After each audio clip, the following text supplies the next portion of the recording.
start coming and they don't stop coming and they don't stop coming and they don't stop coming and they don't stop coming and they don't stop coming and they don't stop coming and they don't stop coming and they don't stop coming and they don't stop coming and they don't stop coming and they don't stop coming.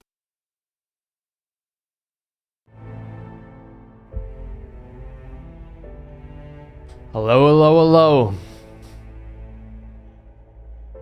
What is up? Astral, Tengri, Warspan, Azure, and Roku.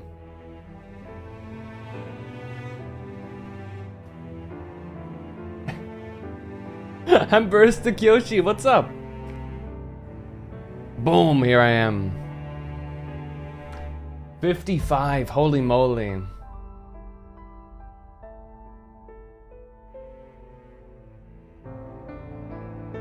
How you guys all doing? Dude, big news as of today. They have announced the pre-order stuff and release date for Dawn Trail, which is huge. And the dogs are barking. Chap.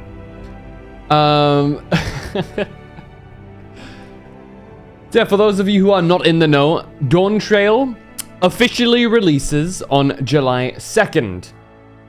However, if you pre-order the game, you will gain access to it on the 28th of June. So you get about hold on, my maths are massive. How many days does June have? June days. They're not June days uprising within France. That's not what I'm looking for. Good God.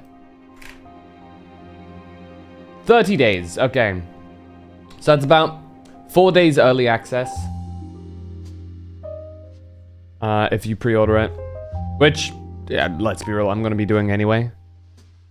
Because I want to play that shit. I'm not gonna wait until reviews. This is...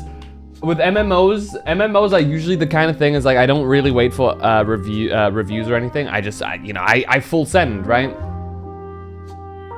I generally I'm against or I will advise against pre-ordering, but like I know I'll play it regardless if it's good or bad to find out for myself, so there's no point not pre-ordering.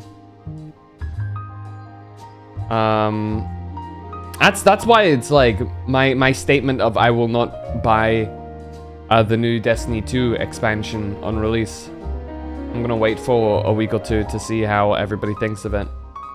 That's how monumental of a decision that is. But regardless, it's gonna be, dude, June is gonna be insane. Cause, dude, on the 21st is Elden Ring, is the Elden Ring DLC, the expansion of Elden Ring. And then, not a week later, do we get access to Dawn Trail? Like, dude, dude, I'm sure I'm sure that was planned. I'm sure they were like, okay, you know,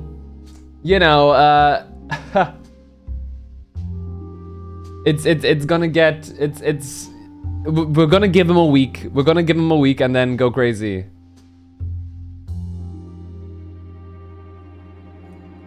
I'm gonna get ready to help one of Cernan's friends with a theater scaffolding thing, so I can't stay long, no worries. Bored, half and half. Well, we're here now, meaning it's gonna be a Pogger stream.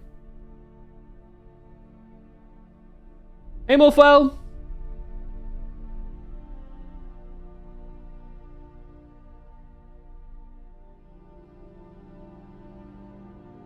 Let's see here. No! No! No! God, I hate people sometimes. NTR.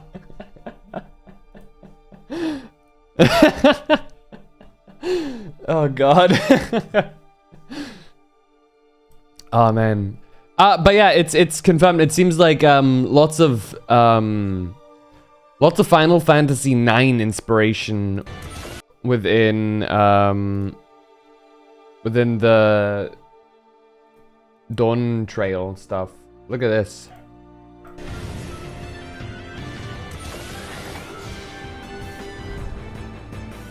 People flying around with that shit. I will look it up. What is it? Do not look it up. Do not look it up, Roku. Yeah. I mean, you can if you want. You're an adult, then I can't stop you, but you've been warned. I am not responsible for what you find.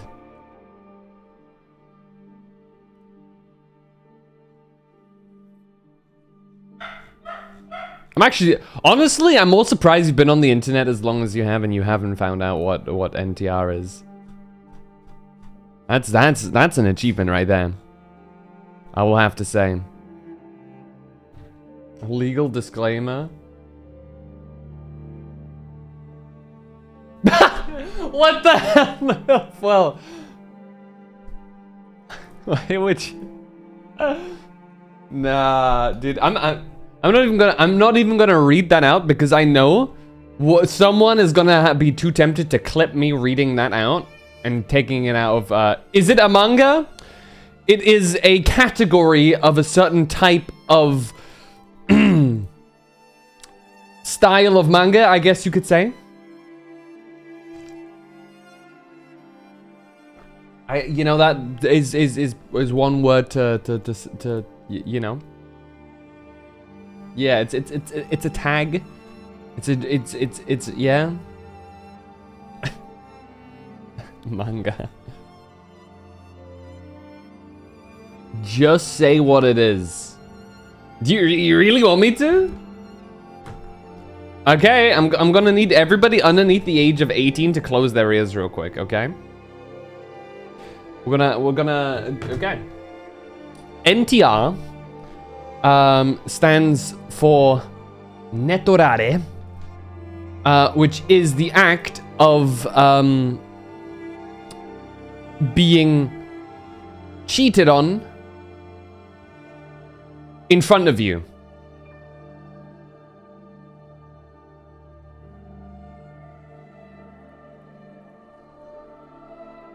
Usually closely linked with humiliation and the like, and yeah.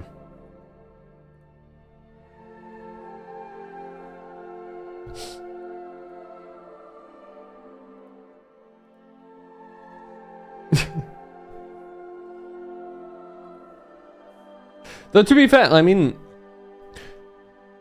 yeah, it's yeah. That's what it is. There's a couple of others as well. I think I remember someone explaining it to me. There's multiple variations depending on what perspective it is. There's a different one where it's the main where you are the cuck I guess. But anyway. We're all adults here, you know? It's fine.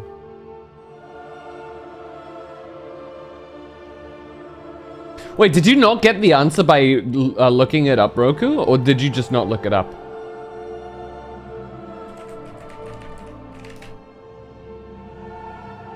Not all NTR are made equal. I mean, the ongoing joke is that for some reason, it's always those specific ones, that specific tag, that has some of the most talented artists. I think that's the inside joke on the on the internet. That's Layla Milfa. This guy. Ah, good God.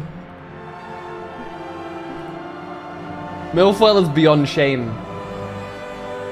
Milfoil has transcended society. There is nothing that can make Milfoil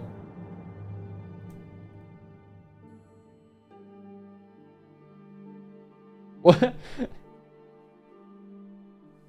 was an Indian filmmaker. Is that what happens? Okay, hold on. What happens if I Google it?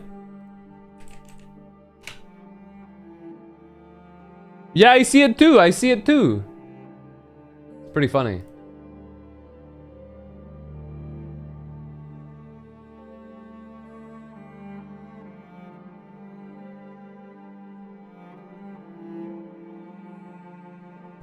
Yawn shame.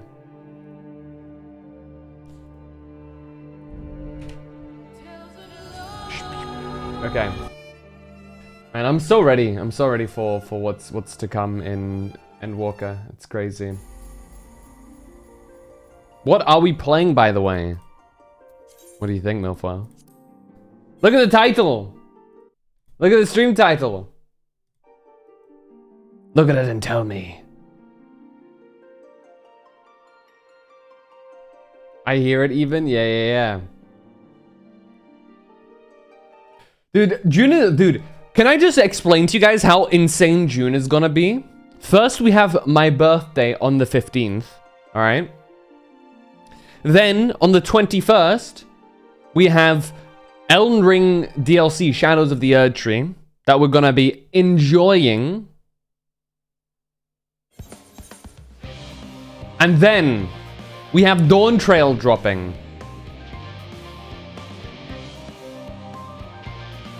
Good God.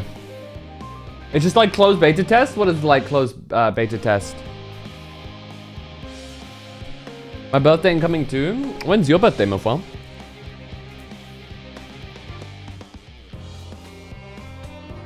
Next week?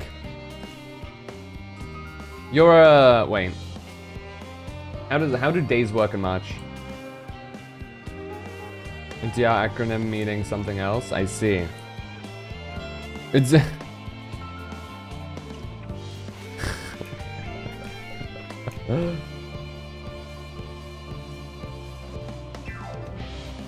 knee too rare?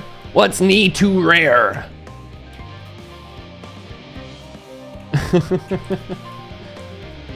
Alright, here we are. Dude, I wanted to get like some new drip in the meantime, but I legit can't find much that like that goes as hard as this outfit. You know what I mean? And I don't want to downgrade. Near drip?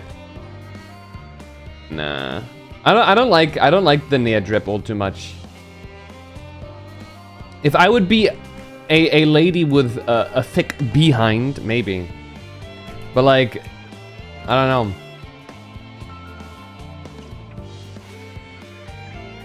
Or if my character was into like cross-dressing. Jesus effing Christ, what's up, Azure? What'd you see? This Zuranger monster, what? What did you find?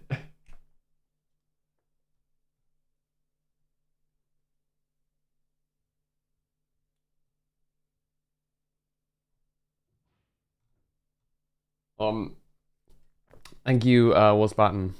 That is what we were waiting for.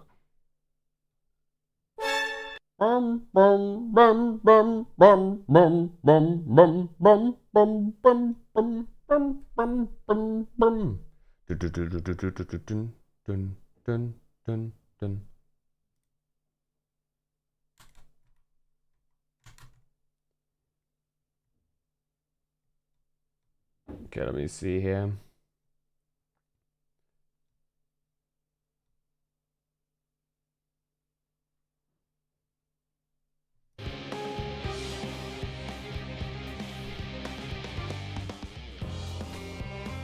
Okay.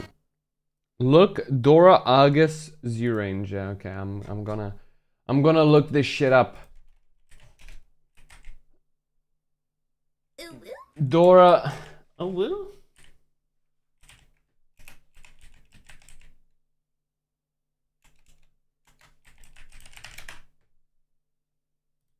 Holy, what is that? Eyeballs. Good God. That's not terrifying at all. Holy moly, look at this thing. It can see you.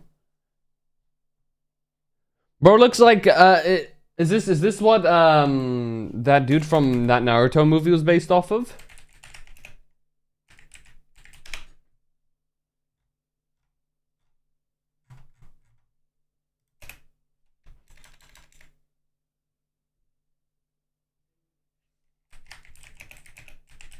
Hold on. I can't find the actual part of it where he's just like covered in eyes. Shit, it's not. God damn it.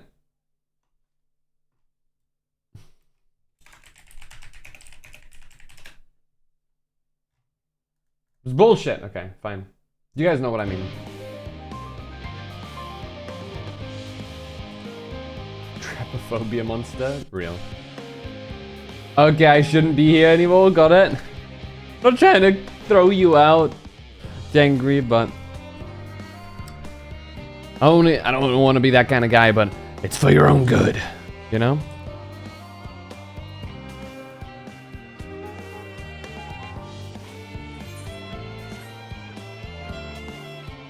Just leave a little something.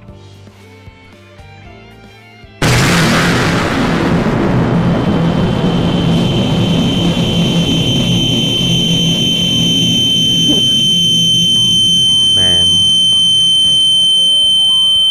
Who needs ears anyway? Just buys it. Man. He had 80k, he used the 80k. That's quite up the volume. Shut the hell up, War Spartan. Don't you say up the volume.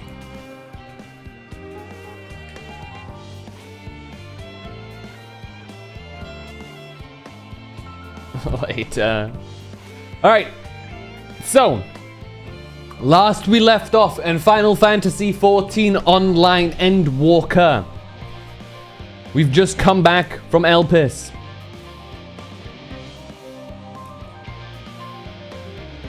We're upping the price for it like last time. Only when inflation hits, you know. I don't get to choose these things. It just happens. We found out some very disturbing realities of the universe and the reasoning behind the final days and whatnot. And it's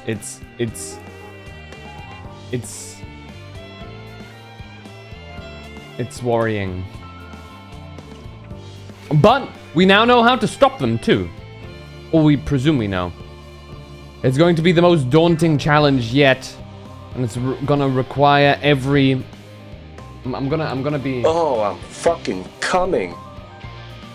Alright. Keep that to yourself, Roku. We're discussing things right now. If that's what you enjoy doing, then, like, you know, you don't have to tell us. Anyway. But to defeat the enemy that we must defeat, it's gonna require every ilm. See, I'm like, you know, I'm like, I'm like immersed right now, right? I'm using the words that they use in this game of our strength. Or ons, I guess, would be better.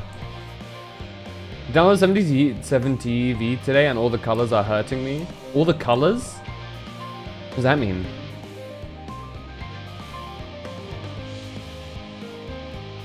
Oh yeah, you downloaded 70V. Have you seen my name color?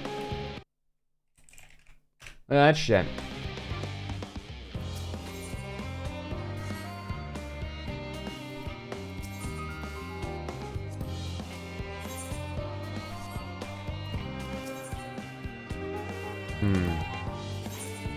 Any like 10 do it, can I? Okay, hold on. Are any of these better than what I currently have yet?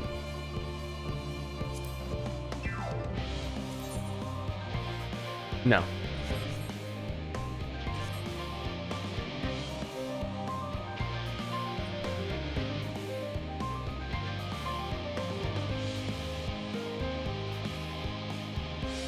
You can see people's chat history. Is lit. Yeah.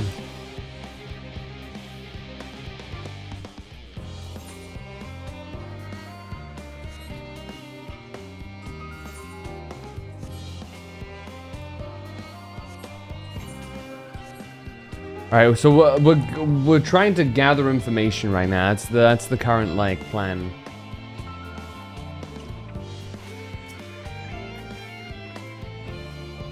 helping with the Ark, even with all the power Master Kokol's managed to...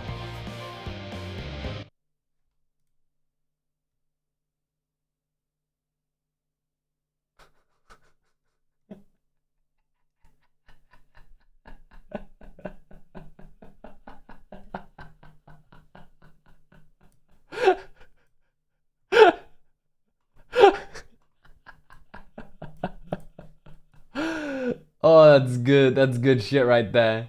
That's good shit right there. Still not enough, apparently. The final days have arrived. Horrible creatures running rampant all over. If only we'd begun the exodus sooner. People are dying. There'll be no end to it. We don't fulfill our duties. But we will. We've spent years preparing for this moment. I believe in the plan, and all will be well.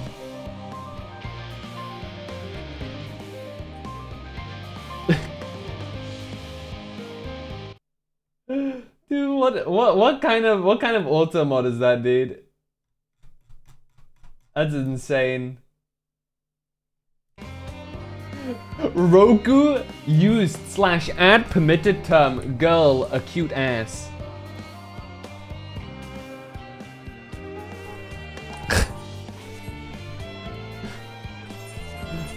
Man.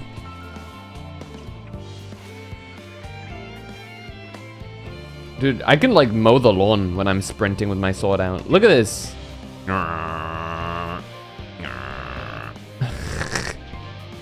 Need any hedges that need trimming? Oh, it's over.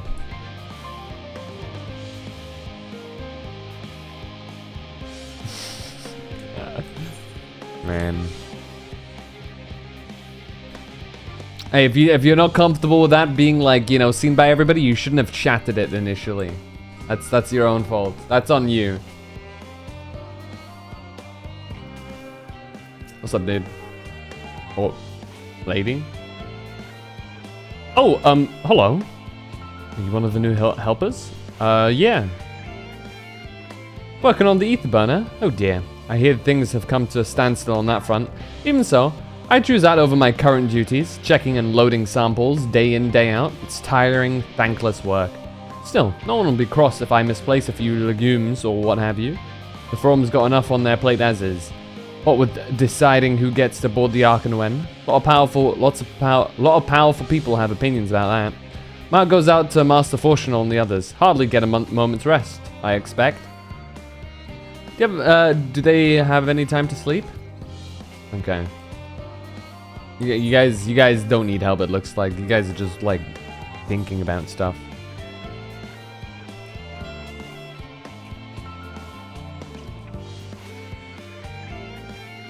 I'm never living this down, am I?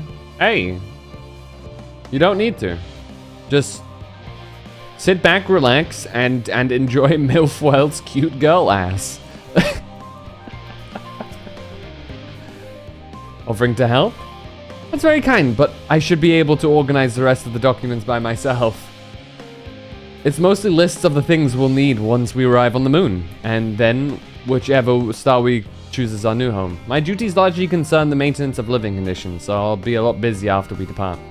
I hear that our lunar collaborators have come down to assist our efforts. I'm looking forward to finally meeting them in person, after having communicated with them for thus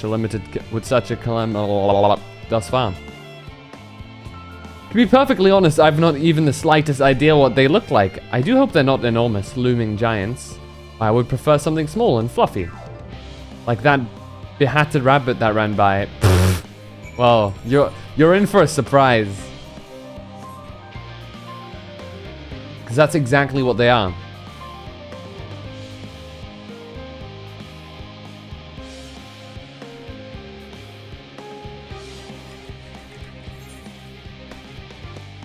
I think. Living way!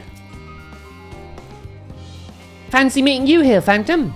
Our friends in the forum brought us here to see their teeny tiny boat, toy boat, which was quite impressive considering they didn't use any creation magics. What we're really interested in is Aetheris itself. Though we now find ourselves in a sort of funny underground miniaturized version of it.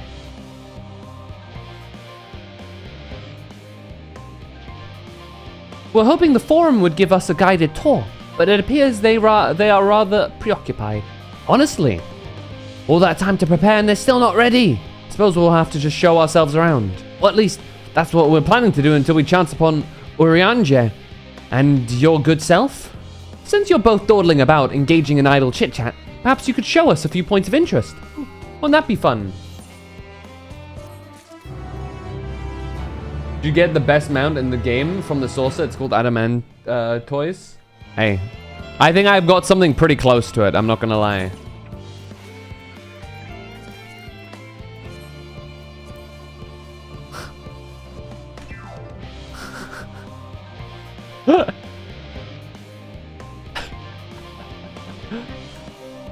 And it comes with the added benefit of being able to do this. Okay, I know this is a really bad idea, but I'm already here, so What's this clip? here we fucking go. It's going... Rawr. Extra noses pounces on you, ooh, you're so warm. Time to Couldn't help but mute. notice your bolts from across the floor. Noses your Nicky Wicky till day Matilda, hee hee. Why are there Unzip so your many baggy oohs as in the pants, chat? baby, you Oh so no. musky. Take me home, It's actually pet me, over. and make me yours, and don't forget to stuff me. See me like my widow, baby, tail off for your bulgy wulgy. Kisses and lickies your neck. I hope daddy likey nuzzles and wuzzles your chest. I be getting thirsty. You guys Hey, are the I worst. got a little itch. You think you can help me? Only 7 inches long. Ooh, please adopt me. Pause on your butt as I lick my lips. Ooh, punish me, please. Gotta hit him with this furry shit. He don't see it coming.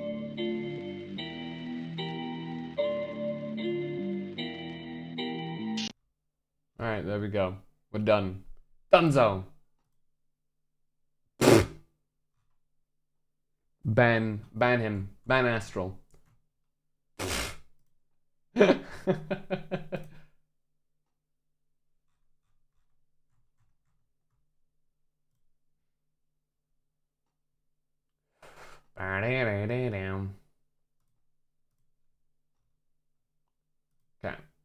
That's a good thing though. You reminded me. I'm probably gonna look to see if I can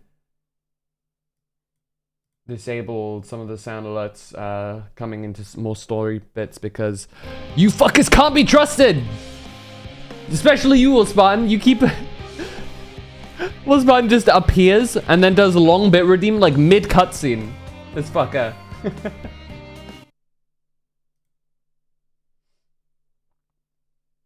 Just me? You're the worst offender. Some others have also done it every now and again. Hold on, let me see even where I can do it actually though. I think channel points, yeah.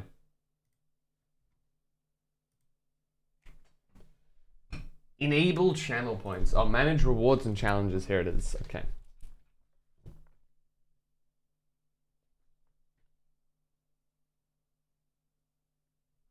Okay, I have it open. Do I need to just press save?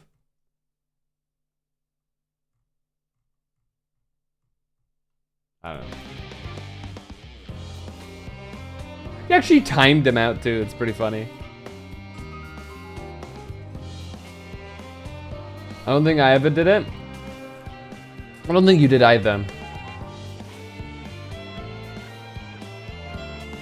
So I made a boss do the speech on how Shadow the Hedgehog is a bitch, which is funny, but like the problem is I wanna actually hear what's going on. I wanna see what's happening, and this is an emotional game, and it kind of just takes away from the actual immersion and emotional part of it. Like it's funny for the moment, but like it also just takes away an aspect of the game. And I'd rather not, like, want to just rewatch it somewhere else. Especially because I can't replay things, at least not as cleanly. Looks at the Roku.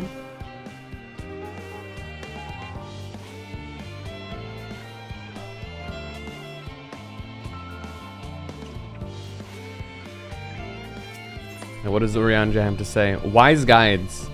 You're a wise guide, huh? Tour of Labyrinthos. An unexpected yet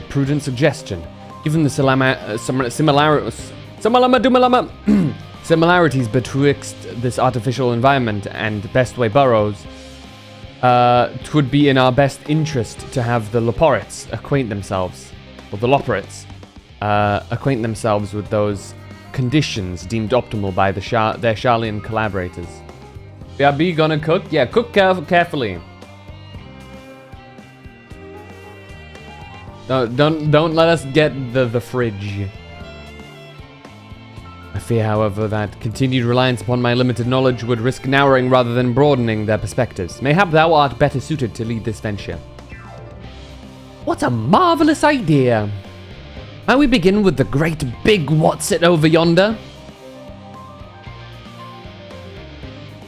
Which one? That one? Ah yes, the what's-it. I shall leave its explanation to Phantom. Chuckle. Why?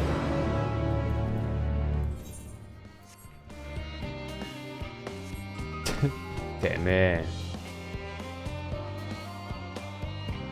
Don't you dare do this to me, Oranja. You know damn well I'm Unga Bunga, big sword, big axe.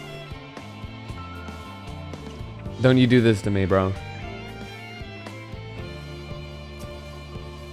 Goodness me, to build such a large, something so large without creation magics is positively stupendous. Perhaps you could direct our attention to its most important features.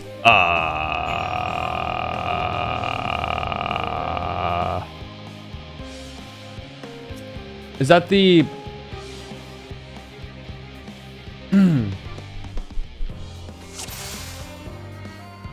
Tanks. There's water. It's a little hard to see from here, but is that a golden pipe connected to the top of those tanks? And I can see through that window another pipe at the bottom. Ah, this must be for purifying water drawn up from below. Yeah, thanks. Thank you for... Mushroom-like thing, metallic tube. Straw slurping up the water. Slurping glorping. Is that water I hear from inside that great tube? It must be because of those cogs and that gigantic wheel at top. Oh, I see. That's how they draw upon the water. There's probably some sort of spiral-shaped mechanism inside, too.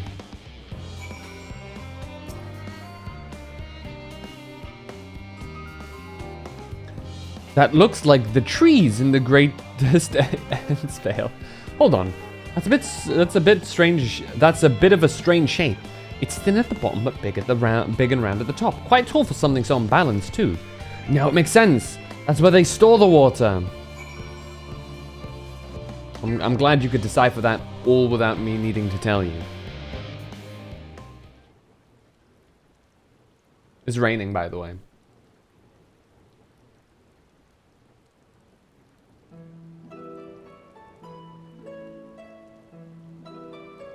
Well, if I were to hazard a guess, water drawn from underground, presumably with some other mechanism, is purified here and stored in the tower before being distributed elsewhere. Or distributed. I'm right, aren't I? I knew it! A design brilliant in its simplicity. I dare say it would take only a moment to install it in even the harshest environments. For us, Loporits, that is.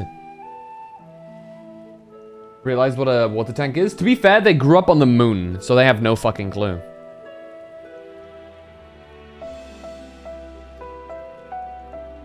Indeed, securing a reliable source of water... Oh, sorry. Indeed, securing a reliable source of water is of the utmost importance for any fledgling settlement.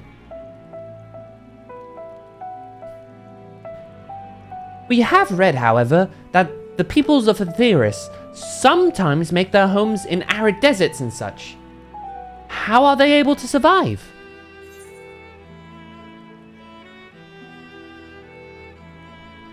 Many settlements in Thanalan are built near an oasis.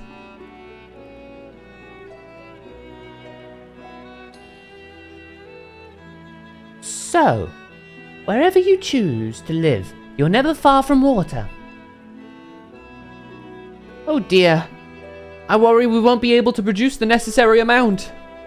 We can provide enough water to keep them from drying out completely, but it would appear they rely on it far more than we'd anticipated.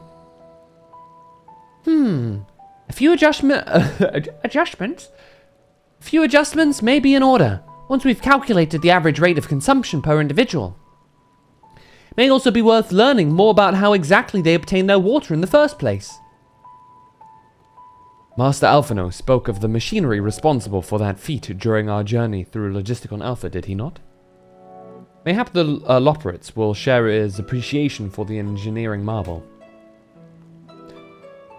Oh yes, that sounds absolutely splendid. God, that voice is really difficult for my voice. Good God. Must journey beyond the sanctuary of Charlene Hamlet. I shall lead the way. You mean we'll have to brave the untamed wilderness? A valid concern indeed. We could not help but notice the many dangerous-looking creatures with big, nasty teeth lurking beyond the safe confines of this settlement. Were we not escorted here by the burly custodians, I dread to think what would have become of us. Regrettably, to many a hungry predator with the aforementioned big, nasty teeth, Loporits may appear to be a potential and rather appetizing source of sustenance. I impose upon thee to assist in securing safe passage to Logisticon Alpha. For my part, I shall act as an escort to Living Way and Cooking Way. I entrust Singing Way and Growing Way to thy care. You can count on me. More valiant protector they could not wish for. Godspeed.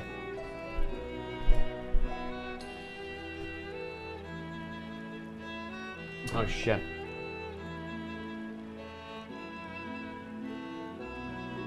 Let me just adjust something real quick.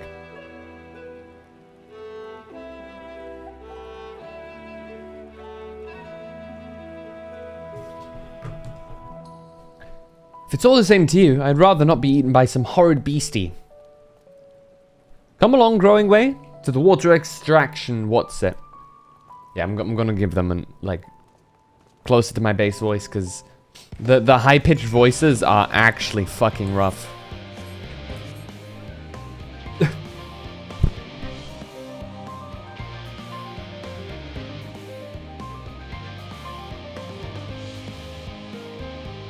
Let's see here.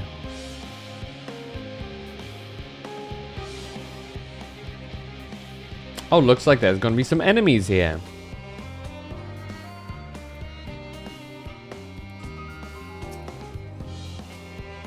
Oh yeah.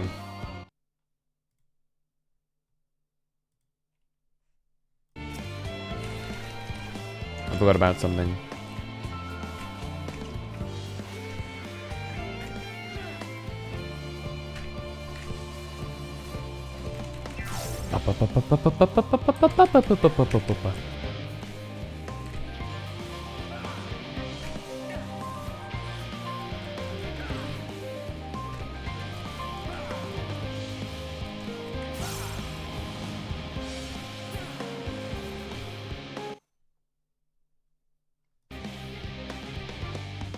Okay, that's unfortunate.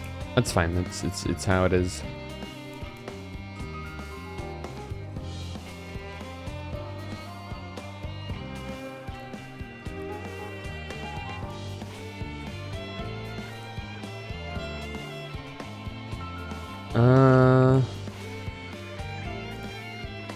One brings shadow, one brings the light. Yeah, it's fine. We're just gonna have to. Thank you so much. I really hope this water extraction is worth these harrowing experiences. All part of the fun, some might say, but I'd rather not be burnt to a crisp if it's all the same to you.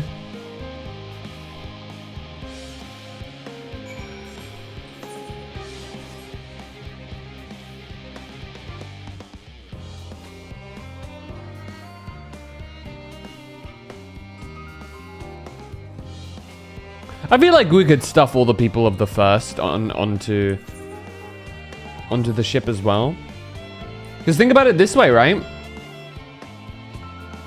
All of the people are like, we're like 1/3, like, honestly, like 1/5 of the size. So like, we can absolutely like stuff some other places too. Especially because the first, there's not too many people left there anyway, as morbid as that is. My friends, I bid you welcome to Logisticon Alpha. Our destination doth lie at this lift's top. Pray, follow me. Do we auto-follow or do we have to run there as well? We have to run there as well, of course.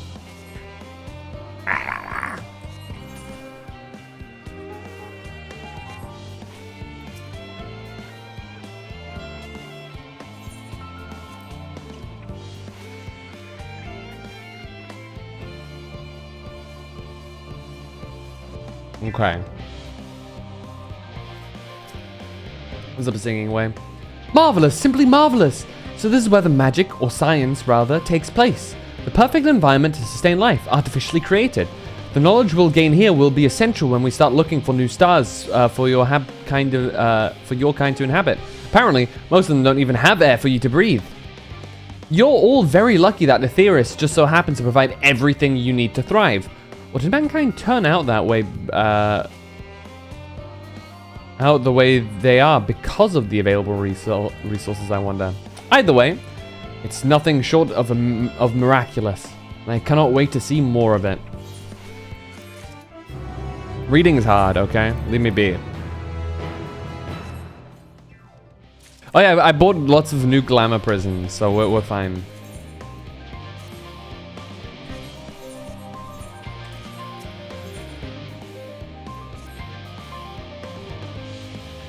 This is all very beautiful, I'm sure, but I was rather hoping to learn more about your nourishment provision facilities. In other words, where is the food?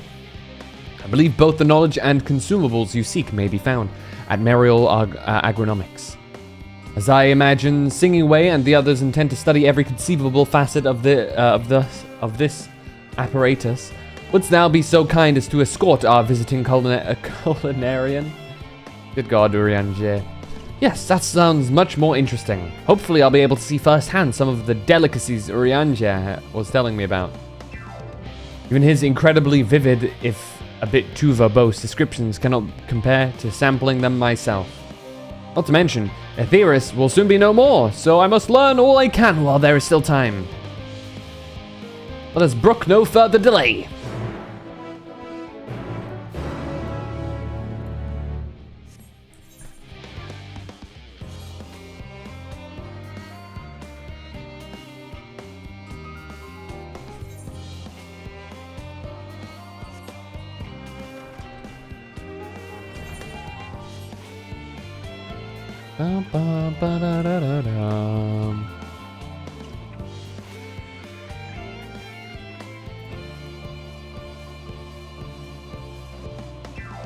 East?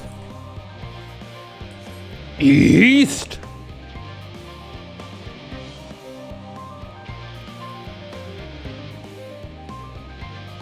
Is it... Wait, is it in there? Have I missed one of those things? Yeah, I must have. That's crazy. Never realized that I missed one. It might honestly be wrapped around a bit here too.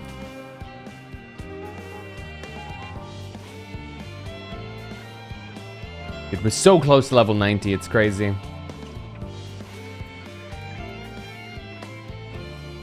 And it's just north here, so yeah, it's somewhere here. I think. Uh-oh. It might also be here. In which case that is unfortunate. I think it is. Bollocks, okay.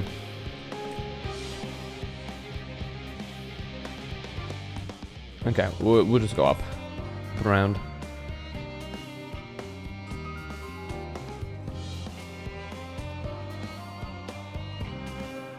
I should just kept going the way I was going. Screwed myself over.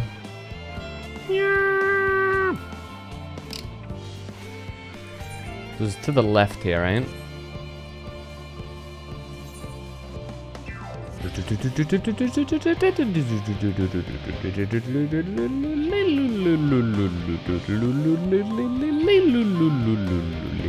Okay, I'm sorry, I'm going crazy. The music here is it's just warping its way into my brain. Here we go. Nice.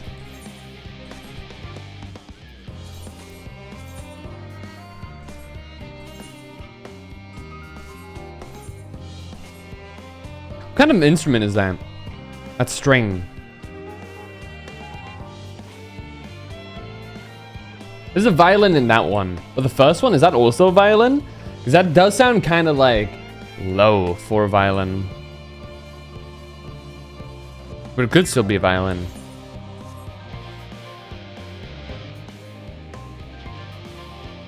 Probably something in between. I know there's like lots of string instruments that are violin-esque, but not actually violins. So.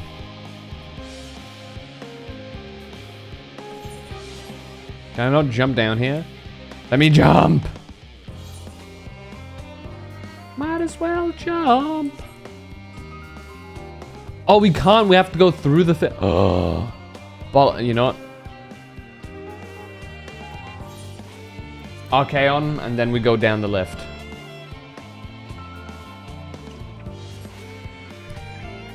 That's how we'll do it.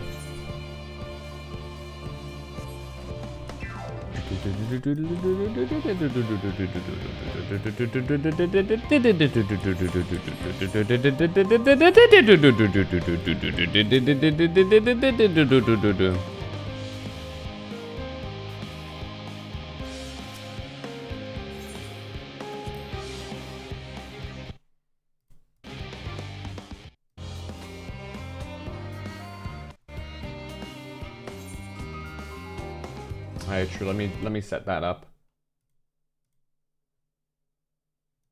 It's going to be the most daunting challenge yet, and it's gonna require every. I'm gonna be. Oh, I'm fucking coming. All right. All right.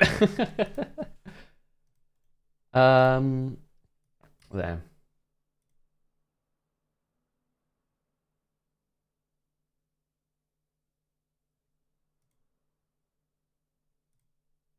Okay.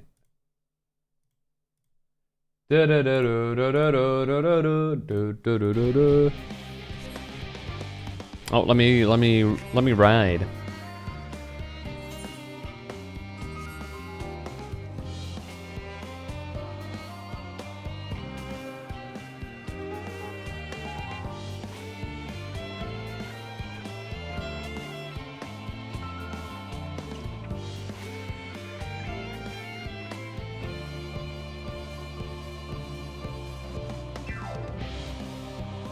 Tomato. Tomato.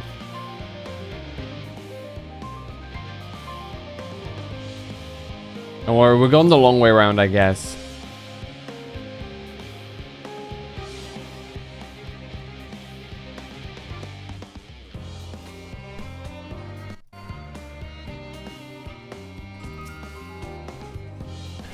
This is the place, yes?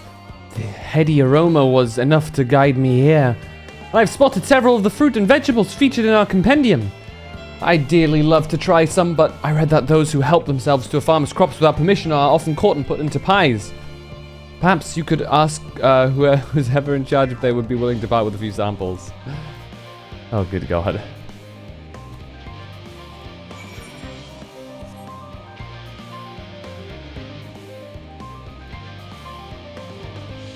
Yepka. Or Jebka. I don't know how to say your name. Ah, what a fine mess this is. Hello. Ah, it's you. The one who climbed down the mine shaft. I'd show you around if I could, but I'm rushed off my feet preparing for the exodus. I'm not the only one. We've all got to find ways to do what we do down here up there first, on the moon, then on whichever star the Forum decides will become our new home. It's all so sudden, so unreal. Do you want to go to the moon? Well, it's better than waiting for the final days to claim us, but no matter how carefully it's all planned, we'll never be able to take every variant of flora and fauna with us. Even the ones that we can take may not survive in their new environment. So many species doomed to extinction. Sorry, that's not what you came to talk about, is it? Nothing quite so dire, I assure you. We merely wish to sample a little of your produce, if we may. By all means, help yourselves. Much appreciated, my good fellow. So, where to begin? The grapes.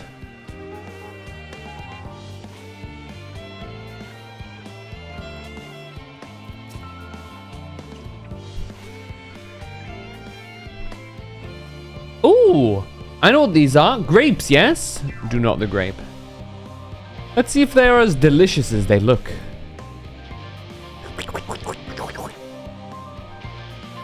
So sweet, so sour. The taste is much like a ripe philosopher's carrot, and yet the texture is entirely different. The contrast between the outer skin and the fruit within is most peculiar, though far from unpleasant. Yes, I think I'll try another. Cooking way? Not too many. Well, that's certainly given me food for thought, though in a far less visceral manner than any philosopher's carrot. But tell me, what is your opinion of grapes?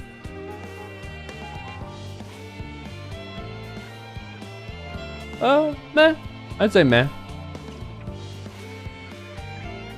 Meh? An expression of indifference, I assume. In all fairness, our compendium did note they are valued more as an ingredient for spirituous beverages rather than as a fruit for regular consumption. Anyway, that's enough about grapes for the time being. On to the next treat. Do you really say treat? Are these oranges or lemons? Orange. Orange by name, orange by nature. What came first? The color or the fruit or the color? Who cares? Let's eat.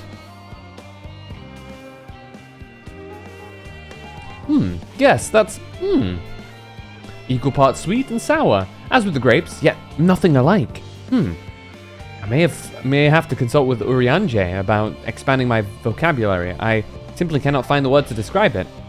Perhaps what I'm looking for is bitter. This is all very complicated, you know. So many flavors, so many choices, and each individual with their own personal preferences.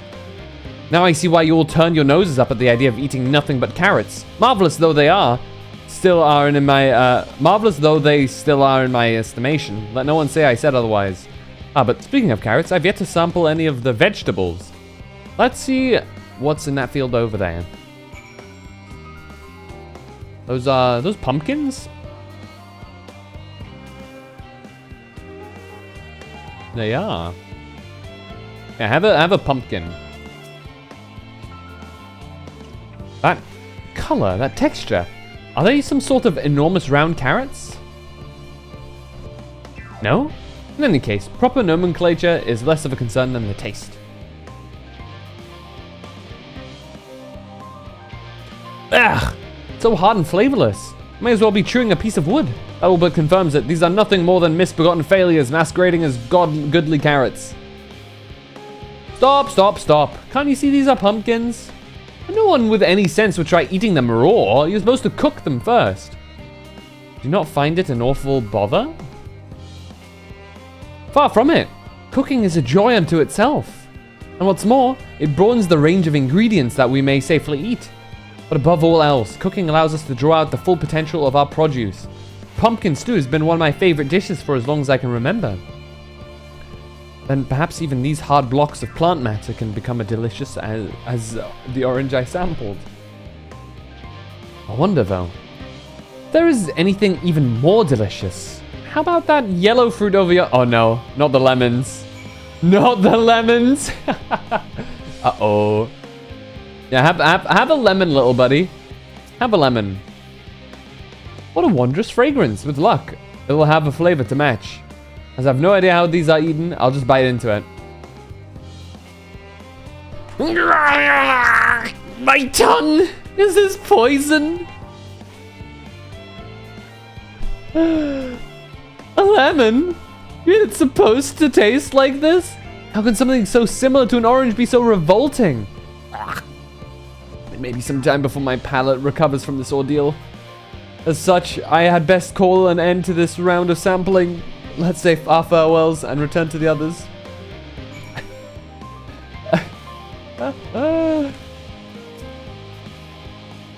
Finished, have you? I trust you found something to your liking. I'm rather enamored with the grapes and oranges, less so the pumpkin.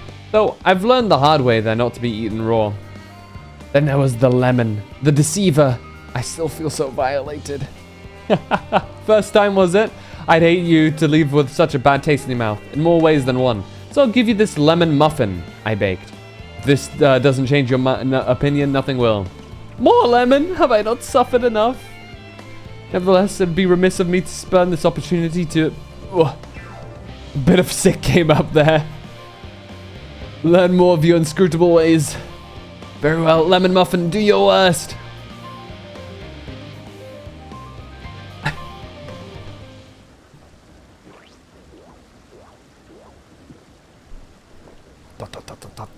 This is delicious! Although I detect a hint of lemon, it complements the sweetness of the dough to create a perfect harmony. I never would have guessed its vile bitterness could be utilized so elegantly. My good chap, this is simply breathtaking. See? We rarely use lemons in its natural state. Yeah. But it has a starring role in all sorts of recipes, and the same is true for many other ingredients. It comes down to making the most of the resources at our disposal, and sometimes that can even be the difference between life and death. I know we won't be able to take every species with us. No doubt the Forum agonized over what was worth preserving, and what will be consigned to history. Hard choices, but make them we must if we're to survive. Such strength of will. Now I know what Highland sees in your kind.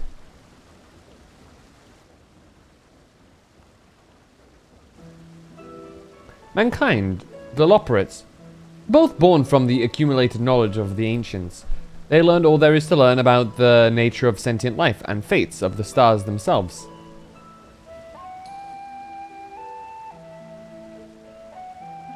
Once a civilization has fulfilled the basic requirements for survival, it will inevitably seek to eliminate all forms of negativity and achieve perfection. And therein lies its folly and its downfall. For perfection is an unattainable ideal. 'Tis the paradox of the immaculate carrot. Yet civilizations since the time immemorial have deemed the pursuit of perfection as progress. They pay no heed to the costs incurred in their futile quest, and all too often become the architects of their own demise, their dreams forever unfulfilled. What then is the alternative? The answer lies in knowing that our existence can never be perfect, to be content with what we have and make the most of it. When life gives you lemons, make lemon muffins.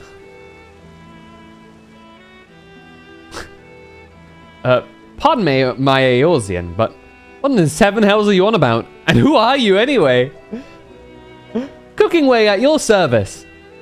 I'm here to help prepare for the trip to the moon. And once you get there, you'll be able to try my carrots. I've been growing all different kinds. But don't worry, there'll be room for your crops too. We'll work together to preserve as many of Aetheris's species as possible. If you're up to the challenge. Yes, of course. I look forward to it. Well, this has been highly productive. Probably. Let's go and see if Urianger and the others have run out of machinery to inspect, shall we?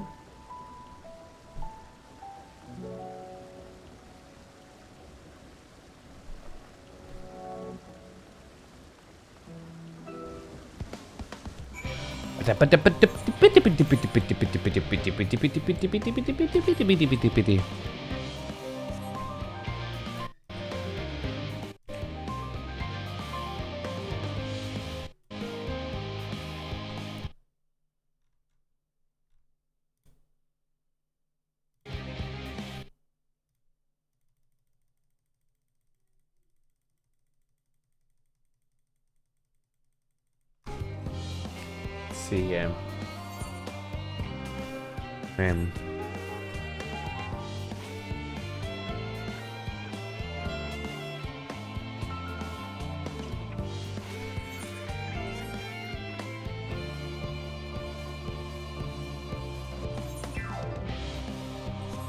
it's gonna be a crazy next couple of quests. I feel like this is definitely a calm before the storm. Oh yeah, You guys will be interested in knowing I've watched the scenes of all of the character interactions of who you can choose to visit your room.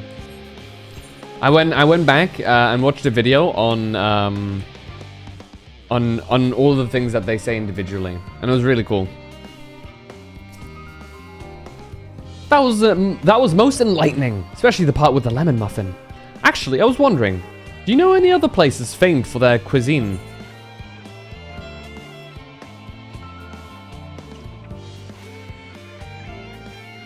Limsalo Minster is home to the Culinarians Guild and many less than savory establishments. We'll recommend him to the Far East because this is all a lot of Eorzean stuff, so...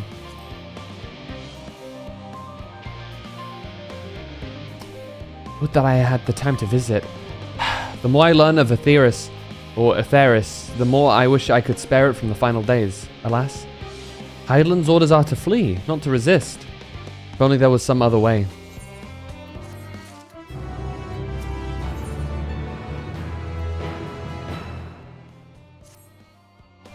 Phantom, I trust thy time at Merial Ergonomics did bear fruit. Okay, this dude. Graha's so cute, dude. Yeah, the Graha interaction is actually adorable. How you doing, Saya? Our own efforts too were rewarded. We now possess an embarrassment of educational riches. An embarrassment of educational riches? Interesting. No doubt our guests' relentless pursuit of knowledge could occupy them, and us, for a fortnight. Our last time is of the essence. Let us return to Charlie and Hamlet forthwith. I shall gladly attend to each and every laporet here there. Should further questions within my power to answer arise.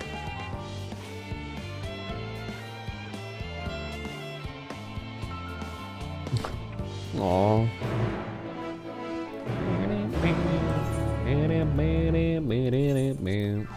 There's still one more. We still have to go to Aporia. So there's a good chance that Aporia might be the ship. But we'll see.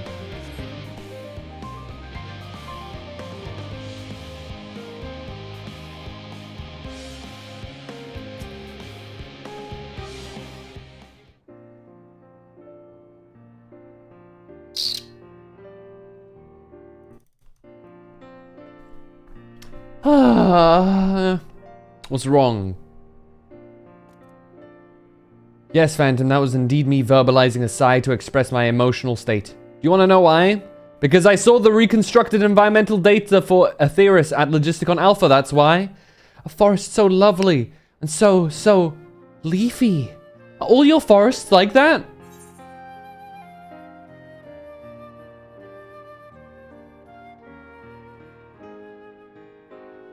Dude, yeah, you should see the forest of the first. One was purple.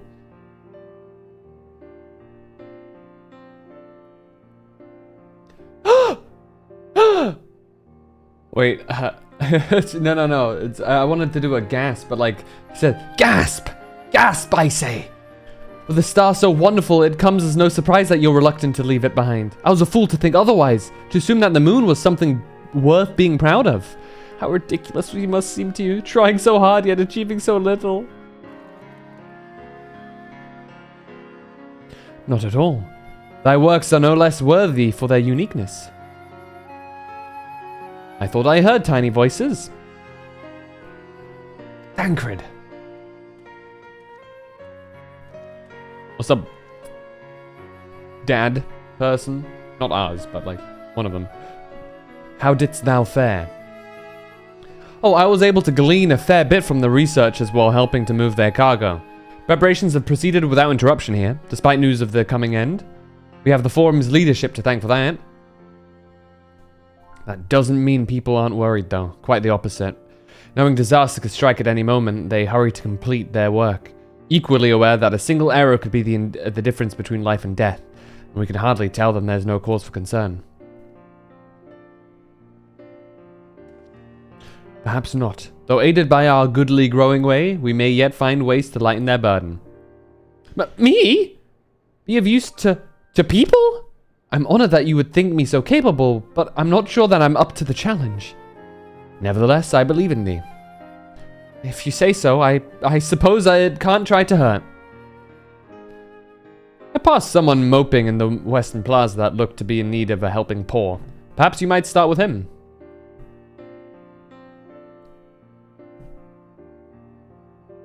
It's a good as place as any. Come.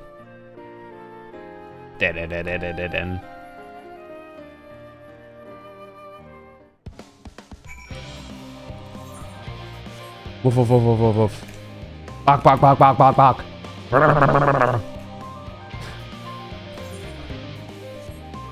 Can you hear the dogs? I'm sure you can.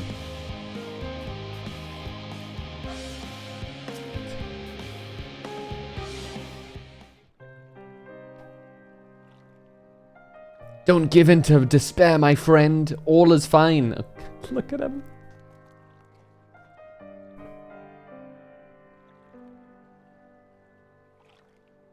Oh, can I help you?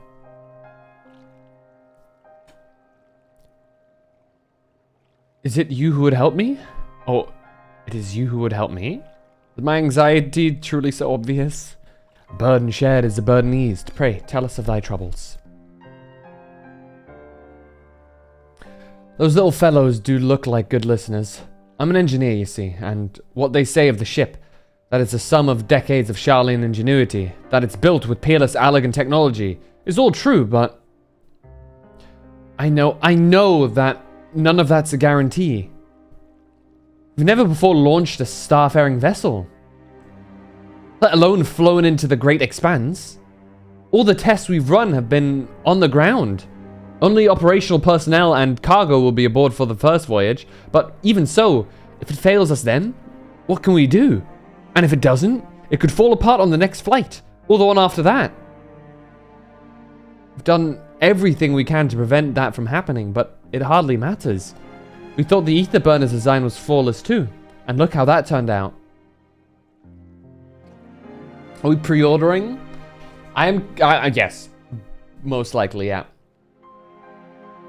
Thou art familiar with these most daunting technologies, and thus dost thou hold the power to allay his fears.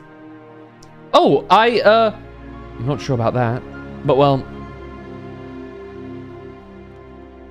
maybe you could tell me if there's any aspects of the ship's design that you're especially worried about. Our ability to walk about and perform our tasks, for one. I've devised the means by which to employ gravity, a spatio-temporal spell, to regulate the environment. But what if it's not strong enough? What if everyone floats away and begins crashing into things as soon as we left the star? Ah, gravitation. Maybe I can be of help after all. Up there it's not so different from down here, you see. Same rules apply, and if you consider them as part of one great big cosmos rather than separate places. And look at them. Little nerdy bunnies. I suspect both parties shall find comfort in this conversation. Yet if Thancred tale be true, still others would benefit from insights born of experience. Might I prevail upon the Loporrits to attend them? An excellent idea, if I do say so myself. There is naught we'd like more than to ease the hearts of the fine people of Aetheris, or Aetheris, and learn more about them while we're at it. Hey Dana! Welcome in. Full glad am I to hear it. Gather thy companions and bring them hither. Phantom, thou hast a gift for finding souls in need of succor. Pray, seek thee out the distressed and the apprehensive, and inform them that help is at hand. I shall await them here, that I might introduce each to a suitable Loporrit.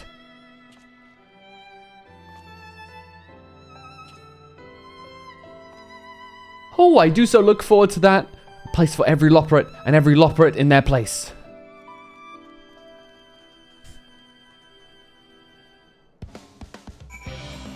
Alright, who needs help?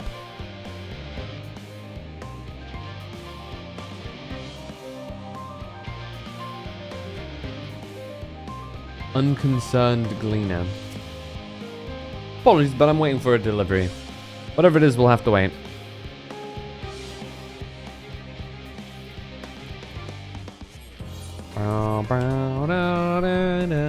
Da-da-da-da.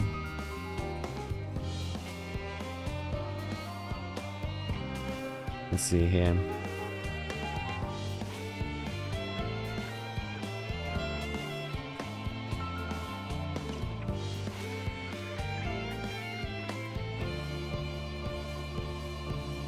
Alright, here we go. Just leave me to my misery. The forum can appoint someone else. I apologize. I simply don't know what to do. How am I supposed to pilot the Ark if I'm already falling apart under the pressure? You know a starship pilot that I might speak with? Truly? Well then, there's no time to waste. They can help me prepare for this monumental task.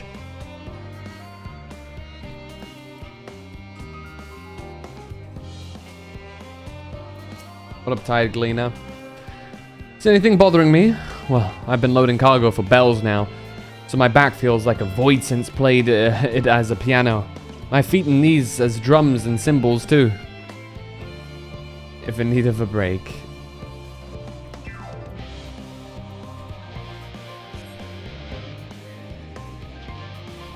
Let me up! God damn. I need the ramp. Ponderous mathematician.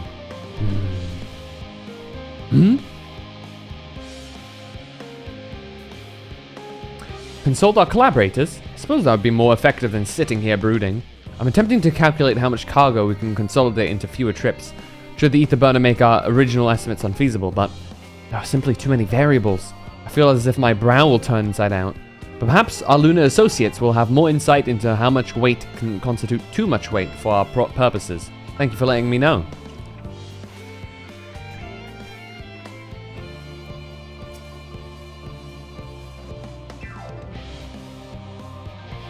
What's up? Anything wrong? My face? What's wrong with my... Ow! Perhaps I am a bit tense. It starts with ensuring the proper fauna, and only the proper fauna, are brought with us to the moon. However, the suitability of a few species is still under debate, and I can hardly make the decision myself when I know so little about the environment up there. Including the Loporits in our discussion is a wonderful idea. I absolutely will, thank you. Perhaps their biology itself may offer some clue as well.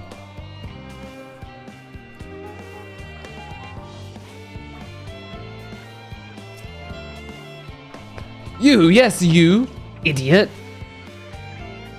Have you seen an envelope lying about? The fuck you call me? This imbecile refuses to give me the alchemic I ordered without that bloody slip of parchment. Don't call me an idiot then. I'll lop your head off. Unless your friends have a spell to make me remember where I dropped my damned envelope. Or envelope. Both are correct. I doubt there'll be more help than you, and you've wasted enough of my time already.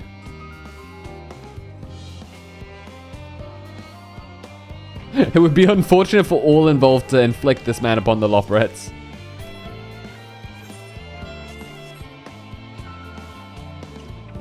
Capricious researcher.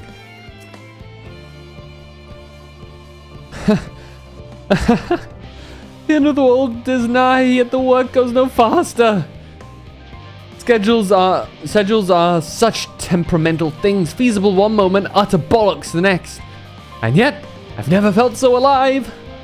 This one is beyond a help. Only sleep can save her now. Only sleep can help her now. What am I thinking about? The medical facilities on the ship, of course. I designed them with the assistance of our sages and chirurgeons, but to imagine every illness or injury that one might face in the great expanse is beyond any of us. To say nothing of the effects that living out there indefinitely might have on the body. The crew from the moon? Why did I not think of that?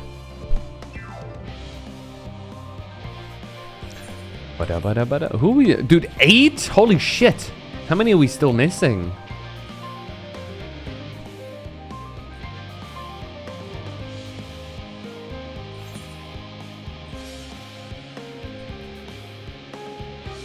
Oh, here, occupied administrator. How might I help you? My, what a lovely idea. I too noticed people becoming rather tense, so I rushed out to pluck some fresh and fragrant tea leaves. Now I need only track down 100 or so cups. Don't you worry, I can manage. I hope your plan to cheer up everyone goes well. This woman is doing better than you are. Oh my god. I'm about to... Dude, sometimes I wish I could have like a volume down button on the dogs. You know what I mean? Like, let them bark, but like, please quiet down a bit, you know? Just put them at like, I don't know, 20% volume.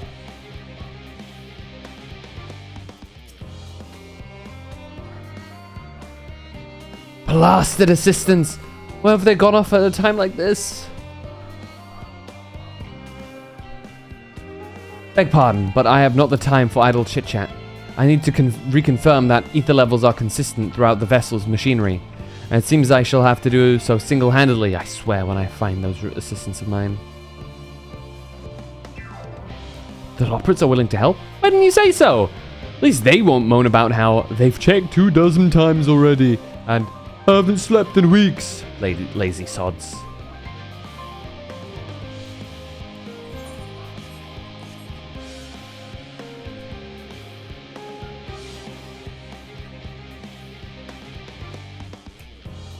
Let's see here. By the gods, my chest is tight. Am I dying? This is what dying feels like. Calm. Oh, do pardon me. I didn't see you there. There's no cause for concern, I assure you. No cause for concern, even though we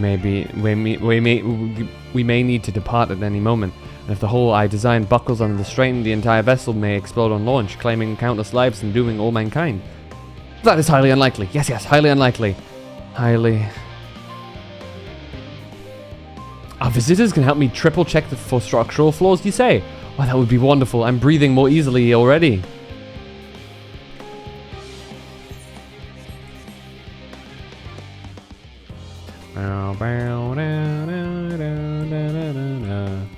What are you doing? Getting some flowers? 56 bunches of weed on the ground. 56 bunches of weed. Brick barn out. Add it to the mound. 50 bunches of weed in the...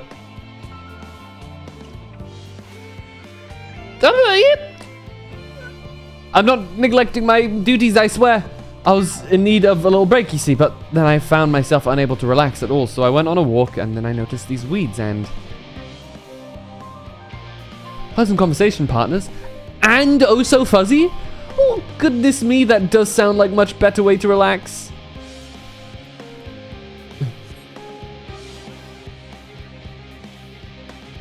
A mute barking unless important would be great. I know. Hey, Zonrus. Yeah, that's true. I love my dogs, like, absolutely and unconditionally, but good God, please. You don't have to be barking at nothing for like 20 minutes straight. And you don't have to randomly go and start barking into the air to incite other dogs in the neighborhood to also bark. Please. There's one of our dogs. She legitimately just goes out into the garden, looks around, and she just starts barking for no actual reason. She just barks for the sake of barking, and oh my god. Concerns? Nay, there's no point in worrying in this stage. It'll only make the work go that much slower. This woman seems to be coping well.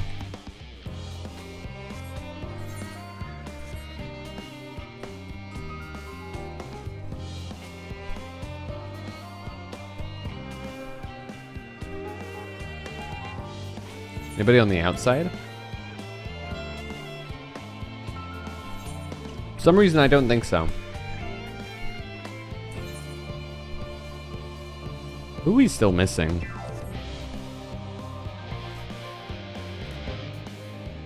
I can't reach up there.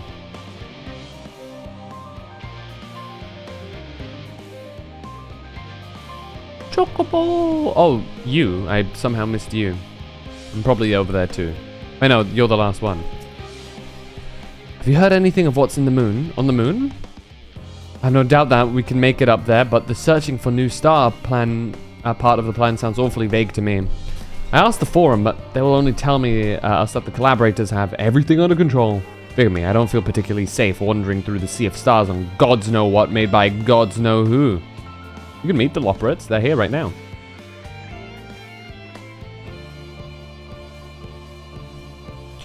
You mean to say that I can speak with them directly? Amazing! Hope they like the... I hope they like questions! Oh, good God. I mean, to be fair, they do. So, that's actually not too bad.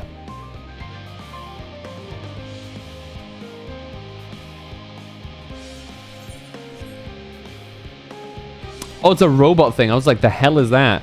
That makes more sense. Are we all on that question that Saya earlier proposed? Are we all pre-ordering Dawn Trail? Behold, Phantom, through thine efforts, word hath spread throughout Labyrinthos. Verily, to a greater far number than we anticipated, Living Way doth gather more Loporrits as we speak. I shall assign each in accordance with their skills, that new bonds of friendship might be forged. Should greater matters require not thine attentions, watch over them, I prithee. Thank you for the 7 stream streak. 100% pre-ordering. Hell yeah. I want that earring. It's gonna be real nice to level up. In that like 80 to 90 area, without needing to worry. On top of that, you get like 4 days early access, right? And as a streamer, I might want those 4 days, personally.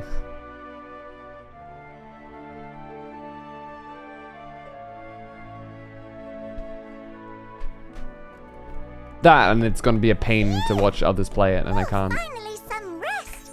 Why, I haven't spoken so much in, well, in forever.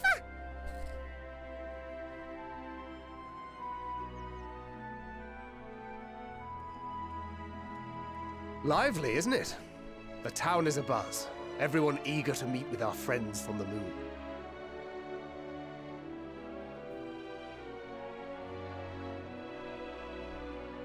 Twould behoove you to consult with Sleeping Way. As our moon's pilot, his advice should be most pertinent. I'm impressed. Truth be told, I struggle to tell one from another. No offense intended, of course. None taken. After you and your friends left Mare Elementorum, we spent no small amount of time with your Urianger. Oh, the conversations we had. He told us all about Atheris, answered our every question, no matter how trifling or trivial. Look! Every page filled to the margins with knowledge. When I first arrived, I was struck by how little I knew. It was daunting. But then I realized that were it not for Urianger and his teachings, we'd still be stuck on the moon, gazing at your world and wondering what we've been missing.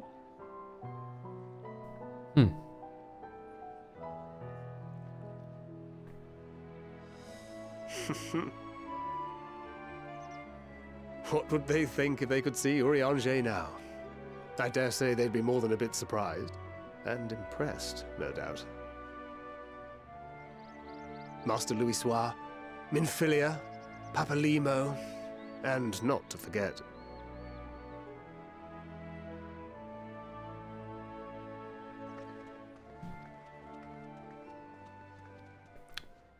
Oh there. Oh! Heard there was a visiting expert who we might bother with a few questions. Is that Moonbreeder's I take it parents? You'd be the one. Oh! Urianger immediate emotional.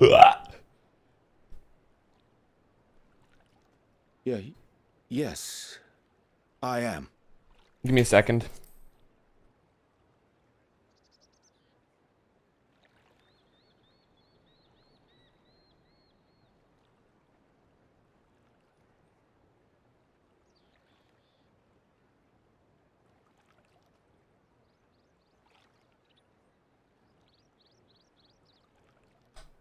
All right. Deep breaths, everyone.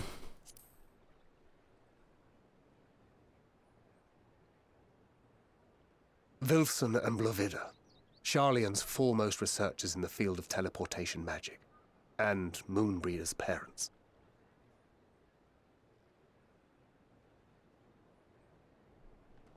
It hath been some time.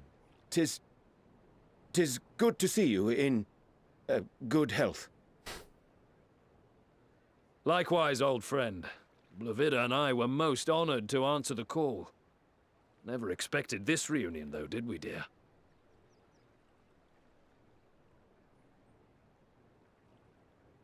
I'll say, the nerve.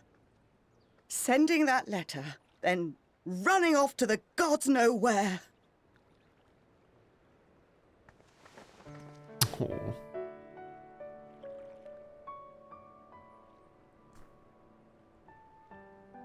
Do you have any idea how worried we were? Give her a hug back, man. Do it. I'm sorry. 'Twas remiss of me not to deliver the news in person. No, more than that. 'Twas I who... Our daughter was disillusioned after Master Louisoix left her behind. The day the Scions called upon her was the happiest I'd seen her in years. She made her every choice of her own free will. No one could have ever forced her to do otherwise. Rational Don't blame parents. yourself for her death. Celebrate her life. You know that's what she'd want. If there is one thing we resent you for, it was that we could not be there to mourn her with you. Reading the words you penned in that shaky hand, Oh, man. we must have cried as much for you as we did for her. Do it. Yeah! I'm sorry. I truly, truly am. I knew not what to say. Knew not how to express my feelings. The poems and platitudes of wiser men, musings on sadness and loss, studied and memorized, and meaningless in the moment. Silly boy. We are all powerless before such grief. Even now, try as I might, the words escape me. But in our hearts, we know, we always know.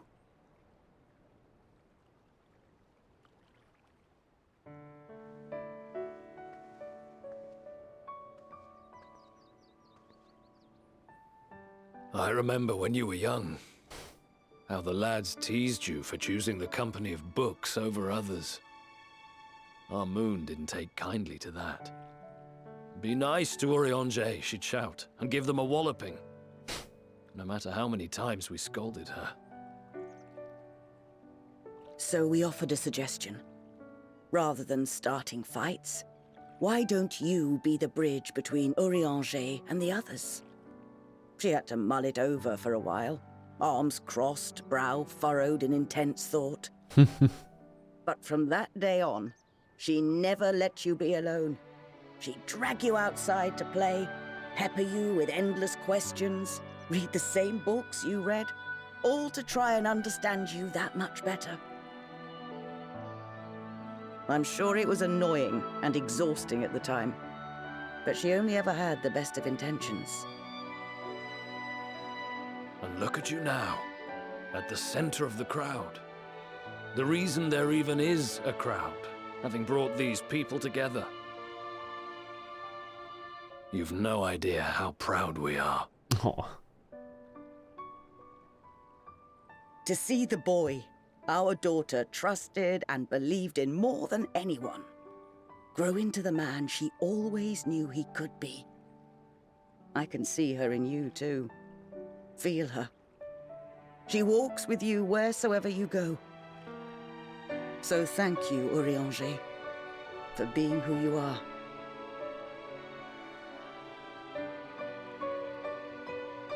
Man.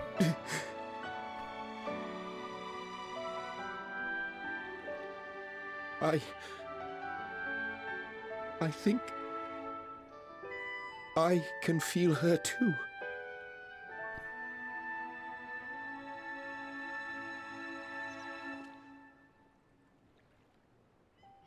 The truth of her life. Not sorrow, but hope and love.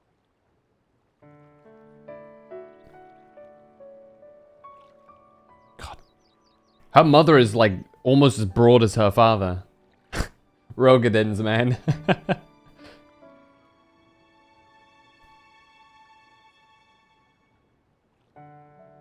This moon breeder. She was important to him, wasn't she? Oh yeah.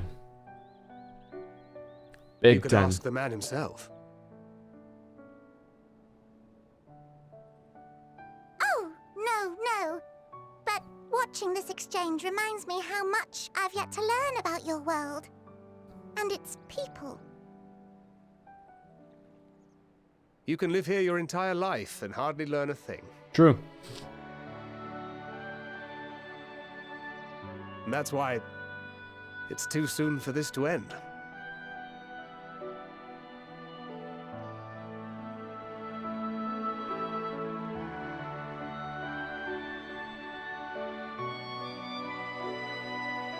Man.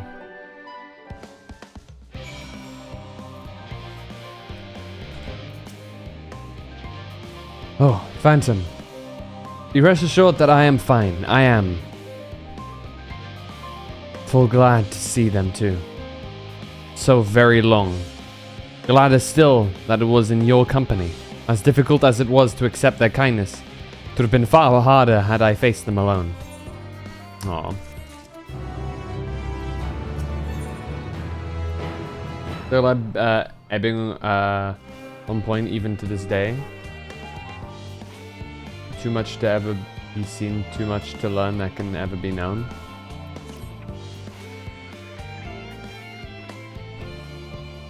Yeah, it's like, or like one, there's too much you'd abandon by running away, and two, I don't think we can. Again, like they've not like thought this through yet. I think in lore, the implications is we kind of fucking can't run. I'm sure this is gonna be like this is gonna be a moment of like realization and whatnot, but like legitimately it's like I think we actually can't run because there is nowhere to run. This star is the last hope. Thou hast my gratitude for lending courage to the Loporits. Not disposed to the rest on their laurels, several of our guests have elected to accompany my countrymen to their stations. Some few may still come hither, seeking counsel, and so shall I remain to aid them as need be. If thou art needed elsewhere, do not let me detain thee. As a matter of fact, I was hoping you might check on Alizé. Last I saw, she was struggling to carry an enormous pile of boxes out the west gate. I could go myself, but we both know whose help she's less like to scorn. Not to mention that, much to my misfortune, I can think of several other things I ought to be doing. Until later. La da ba ba ba ba ba ba. Must be one of the scions, correct? Yes. I'm the Warrior of Light. Thank you for caring for my daughter. The time she spent with you was all too short, but I know she was proud to have you as comrades. Urianger is too, I'm sure. And I certainly feel better knowing that he has good friends to look after him. See that he comes home from time to time, will you? Aww. Classical Rogadin isn't so different from Eorzean. Do you ever wonder why we named our daughter Moon's Bride? When I first held her, the moon was shining silver and full. The whole world seemed to glow. I knew it had chosen her, that she would be a beacon of that selfsame light.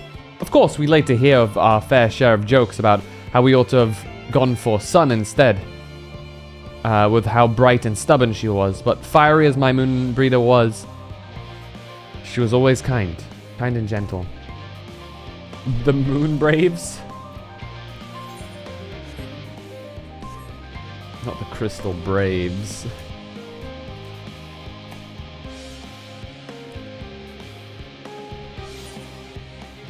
God, so many fucking quests. I guess, wait, 1, 2, 3, 4. I guess those are the only quests, right? Left here? Hold on, let me check. Labyrinthos. 1, 2, 3, 4. There's one more, okay. But that one's honestly probably a MSQ quest, so. Yeah. One brings shadow, one brings the light.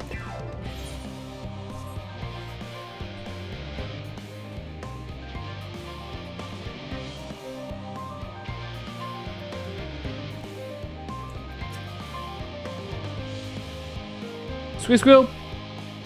Phantom! What are you doing out here? I've come to help.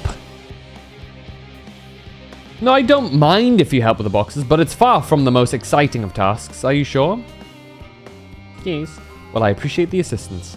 We need to get these to Aporia. Time is short, of course, but they're full of organic specimens and samples. So try not to be too rough with them.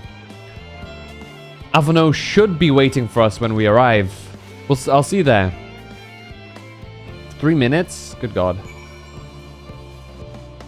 Ooh. I haven't been to the middle yet. Alright. I have to physically carry them. And I do. Okay. Let's get down to business.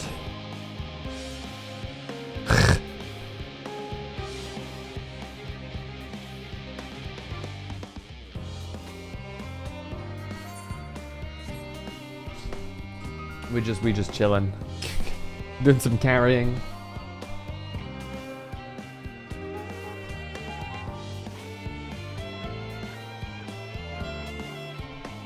Is there a way to up render distance? Actually, I'm kind of curious.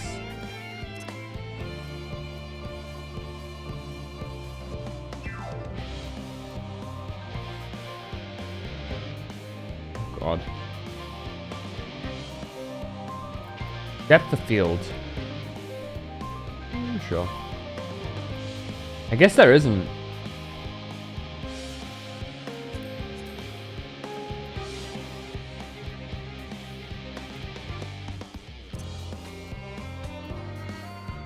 Yeah, I don't think there is.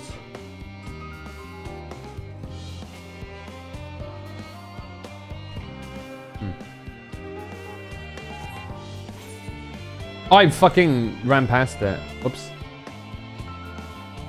Whoopsie! Alphino just sees me just run past. It's like,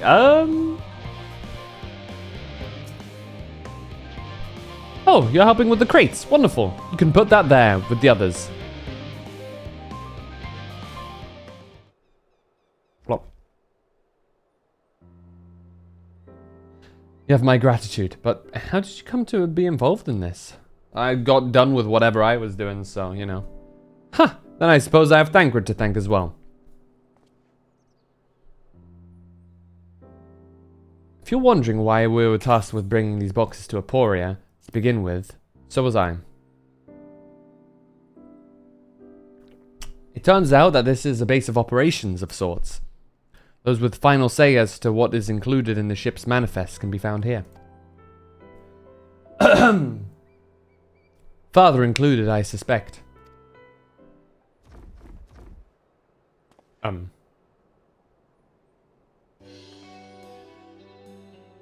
That should be everything. I still love how the parents treat him like they were married because it was so obvious to everyone how they felt. Yeah. I mean, by the sounds of it too, right, is... They don't actually talk about Urianger's parents, so... I feel like it's one of those situations, like, even had it not been romantic, he seems like kind of a son to them, right? He, like, it's like, you know, that he's kind of like an adopted son of some sorts since they were young, you know? And to that end, even if you were to get rid of all of romantic implications between the two, you know, it would make sense for them to still kind of treat him like family. So, like, if not like a son-in-law, but more like an actual son, because if you were to get rid of all the romantic stuff, it would still very much end up with, like, you know, being almost like a brother-sister type relationship between the two. Of course, that's clearly not really what it is, but yeah. Just to add, like, the levels of depth of that relationship there. At least that's how I see it. That should be everything.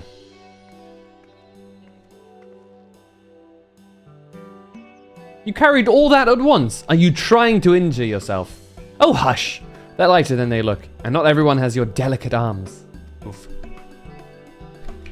I suppose we should let someone know that we finished. Theopolden is in the courtyard. We can report to him. Why don't you come along? You should get credit for your assistance, at least. Considering where we are, might even learn something interesting.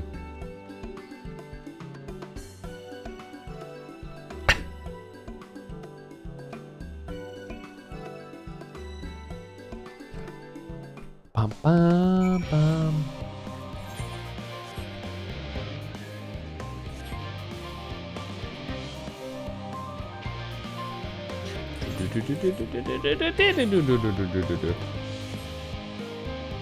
Let's attune. Interesting that the Aetheryte is like in water. Like, I feel like anybody teleporting is in for a shock as they get like dipped in water, you know? Hey, Theopolden.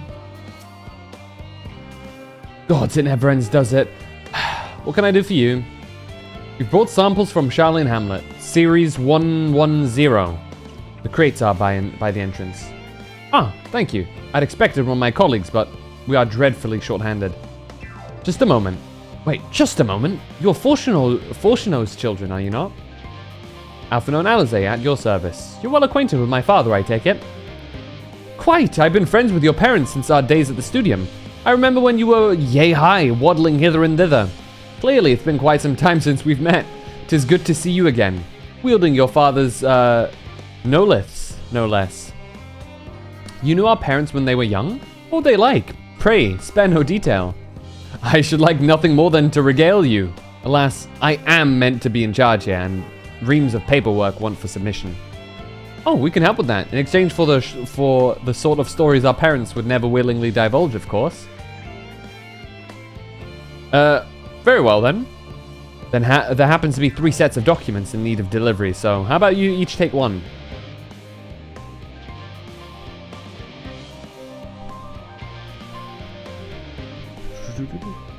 Wait right there.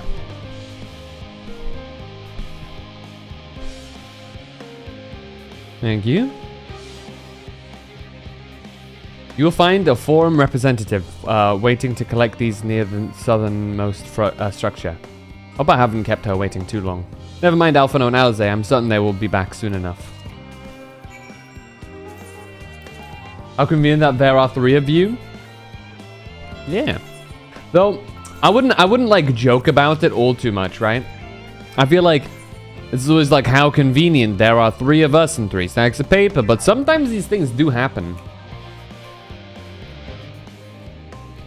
And sometimes in this game they have you like, well there's 3 of you, but we have like 5 of things, so like, and we have to like make multiple trips or whatever. It does happen. How you doing, Dylan?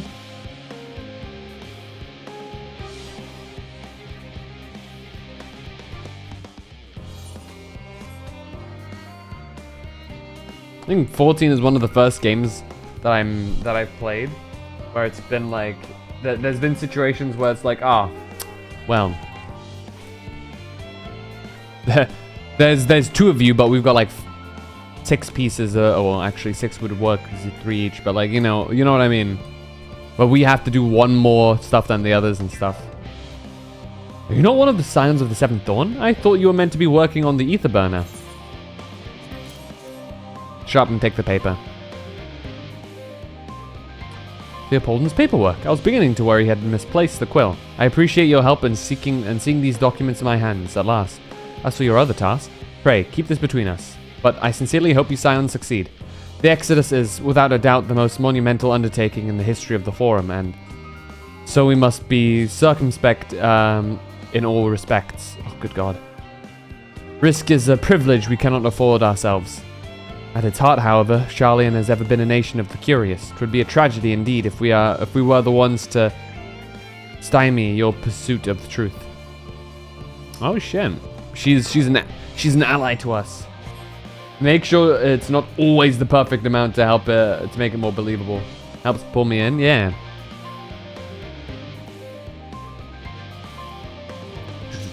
I'm tired. Did you just get home from work? She's a believer. Quick and efficient. I dare say you have a talent for this work. Twins' papers only needed to be delivered to elsewhere in the facility, so they should be returning any moment.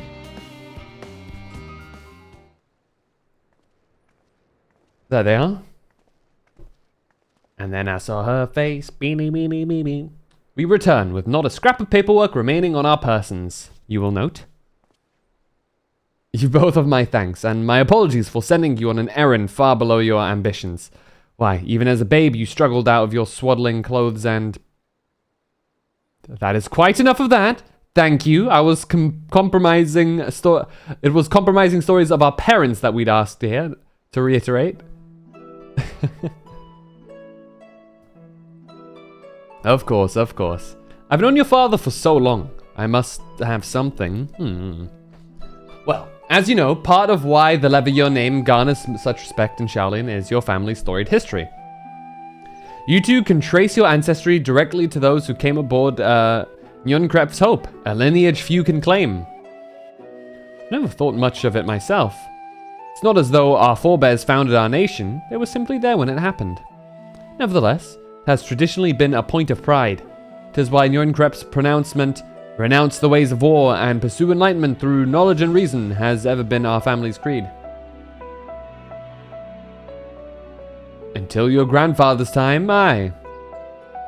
5. I think of 5 consecutive streams done. Archon Louisoix looked not to Njonkrep's words, but his deeds. He asserted, in defiance of his peers, that choosing to save the great and the small from the rising tides was the true mark of our founder's virtue. Perhaps it was his expertise, his knowledge of ancient prophecy, and the fall of civilizations that led him to conclude that to eschew conflict at every turn was to consign mankind to his doom. There will ever be conflict, and calamity will follow. Thus, to ignore the plight of those one might conceivably save is not wisdom, it is indolence. You remember his words well. Indeed, Archon Louisoix lived by that personal creed and used every means at his disposal to bring succor to those in need, Sharlayan or no. No one loved and admired your grandfather more than his son. Yet Fourchenol could not reconcile Louisoix's deeds with the philosophy of their forebears and his peers, philosophy in which he believed so fervently, yet made a pariah of his father. Fourchenol agonized over his contradiction for much of his life. God's father. A son may carry his father's blood, but his choices are his own to bear. Is it not always thus? God's no Fourchenol's a cranky old goat. So I'm sure you butt heads often enough. Yet even so, you must know that you are constantly in his thoughts, every moment of every day, and that is not an exaggeration in the slightest.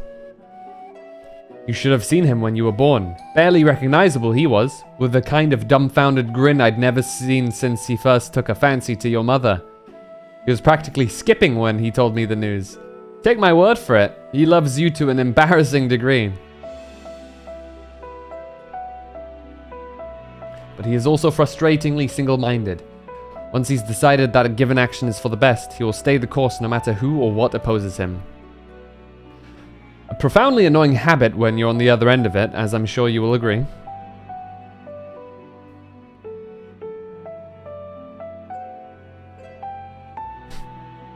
I'll say, thank you for your insight. When we next meet our parents, I shall mention that we spoke. Try not to get me in too much trouble now. I need the forum on my side. Speaking of which, I ought to be getting back to work. I have to make sure those specimens you brought make it to their proper places, or the cranky old goat will have my hide. We can speak again later.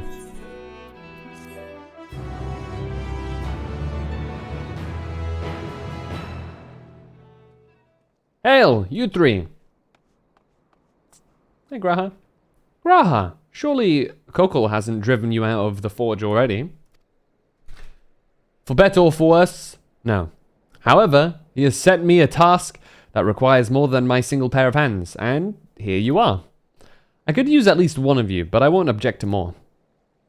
Unfortunately, Alize and I have prior commitments, and we have delayed too long as it is. The way they both looked at me. What about you, Phantom? Can you spare the time? Yes, I can. Perfect. This shouldn't take long.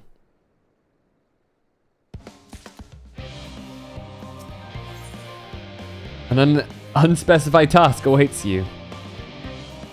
In the event that and I quote, promised heap of adamantite falls right out the bloody sky into my lap, Master Kokol wishes to be ready to put the proverbial hammer to anvil at a moment's notice.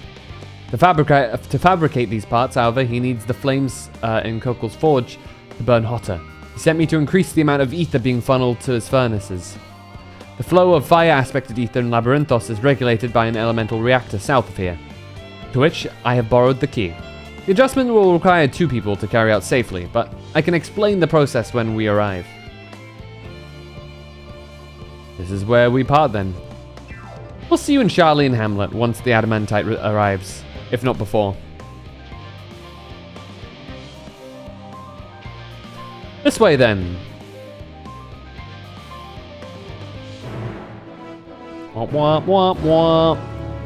Wait, hold on.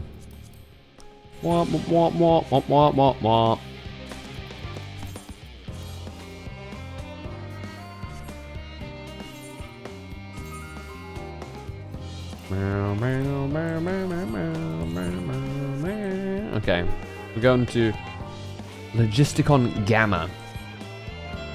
Gamma radiation. Uh-oh.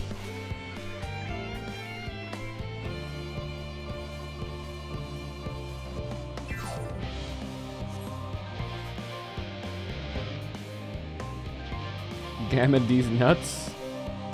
Gamma? I barely know her.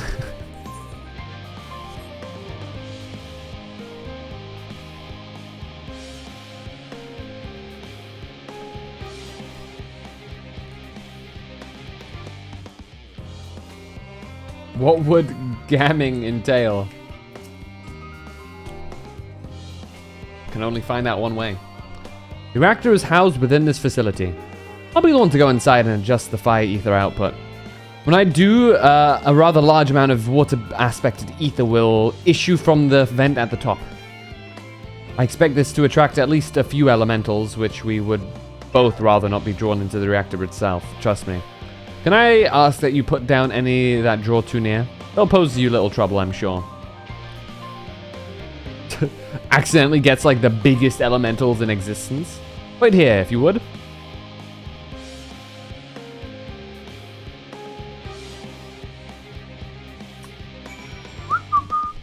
Before we do that, hold on. There's a little something over there that I would like to get.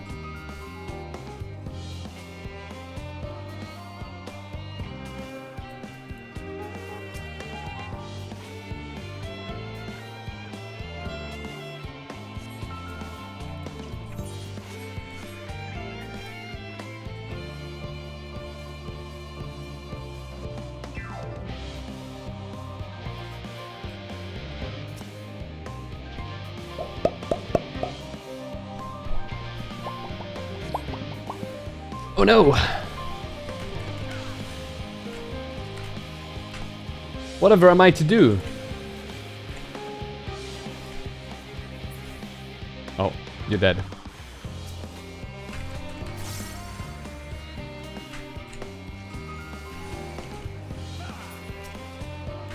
I do so love how much the flowing feeling, how much it flows, the combat, yeah. I can't speak. Don't worry about me.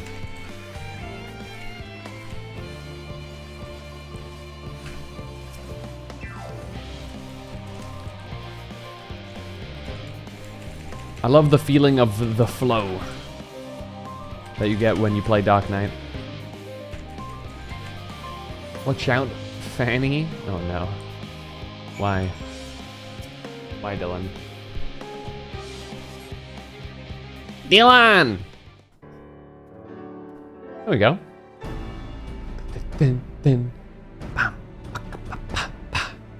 Did everything go smoothly out there? Yes. I thought as much. No major complications to speak of inside either. And the water ether appears to be venting properly. I expect Kokol will have seen a difference in his forge flame by the time I return.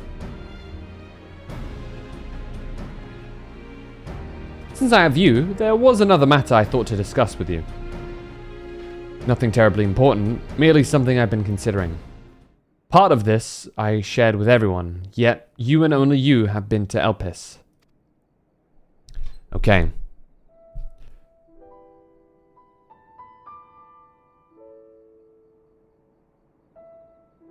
Why do we have the Heavensward music again? As we've established, refined adamantite is the product of Alag, for the Empire's twilight years, in fact. It was a material which saw much use as part of the Allagan's efforts to extend beyond the bounds of this world. Dalamud, of course, being the most prominent. Of those who would push further, expand Alag's empire to encompass the heavens and the stars above, perhaps the greatest was its infamous technologist, Armen. Did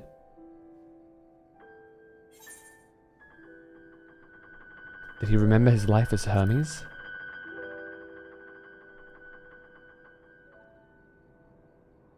I believe he had his own reasons.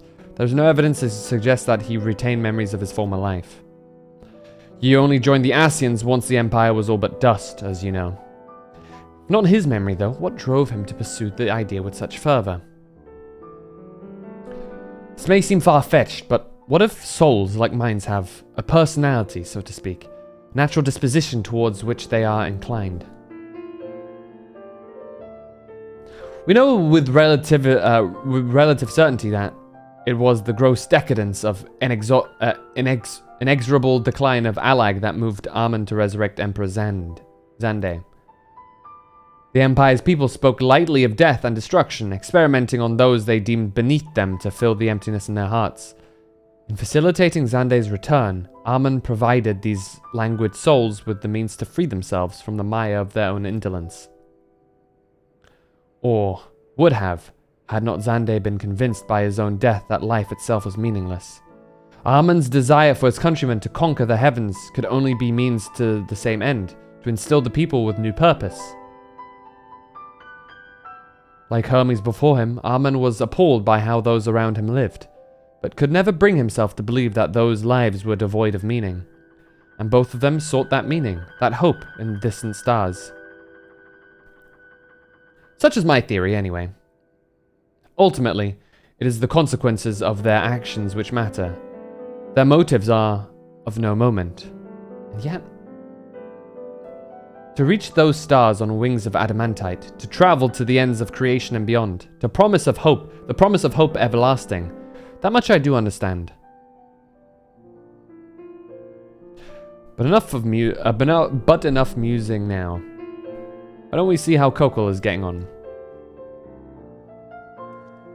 One of the things that I is curious to ponder about, because it's mentioned that once they die, they will get their memories back, right? After having them brain wiped. Well,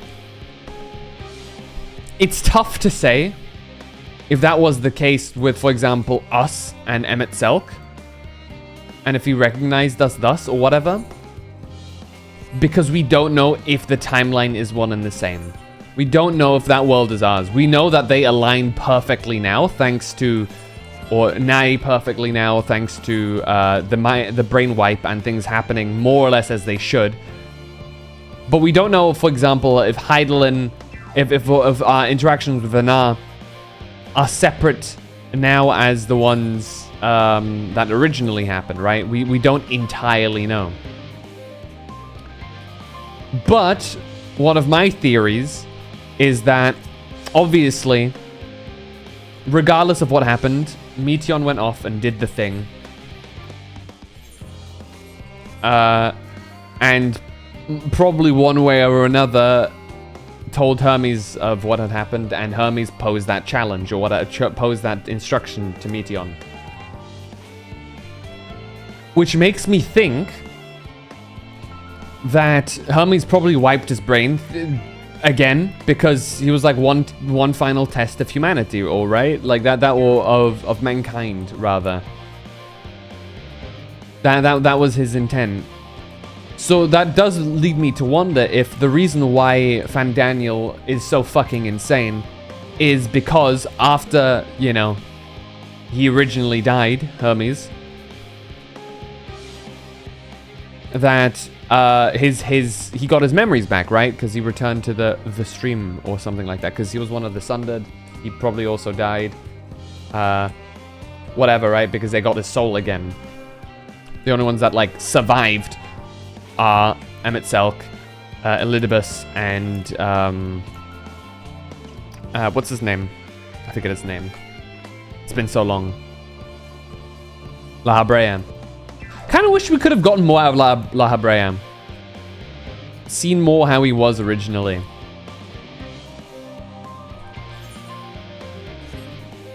Like, if he's still so much of a shit, you know? But, beyond that as well is interesting. I presume Elidibus only survived because he was the Heart of Zodiac, right? And thus, he would have been shielded from any sundering that happened, to a certain extent. Bam. It would be interesting to know how. I guess because of how they like explained it, I think it's very likely that La Habrea and Emet-Selch were the most powerful of the 14 of the convocation, aside from us, I guess, as Azem and Vanar. Or Azem. So that does make me think, did they remain unsundered because of how powerful they were? Do they ever... that's a question to, like, you know, everybody in the chat that can answer this question. If it's not spoilers, that is. Do they ever explain how the 3 that are unsundered remained unsundered? Or is that purely just, like, up to one's individual headcanon?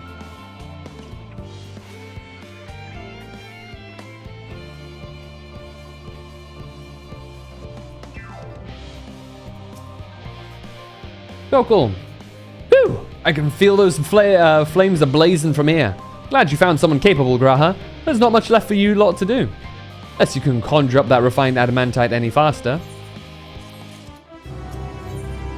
Yeah, there it is. I knew it. Yeah, I do trust you to deliver on your promise. I do, only... I hate waiting. I want the adamantite and I want it now. We share your impatience, I assure you. Is there truly nothing else we can assist with in the meantime? I wish. This sitting about's unbearable. Pity the forum frowns on recreational explosions. Well, so long as they can't prove it was premeditated. Get you gone. I've mistakes to make. In that case, I suppose I should go and return the key to the reactor. I'll have one more look to make sure that everything has gone wrong. Nothing has gone wrong, unintentionally or otherwise. I'm certain there are better uses for your time, however. I will join you in Charlene Hamlet soon. Final Fantasy 14 and Final Fantasy 16 crossover questline comes exactly on my B-Day. Do we know what the rewards for the 16 crossover will be? Because this is the first 16 crossover, correct?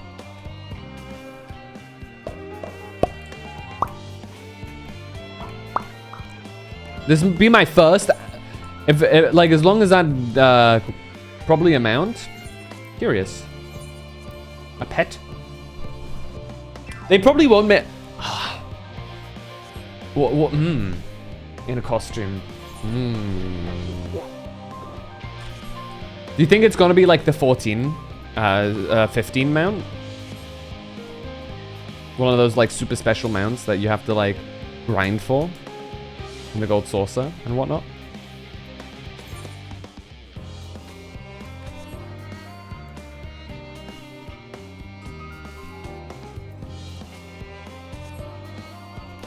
Probably a Phoenix.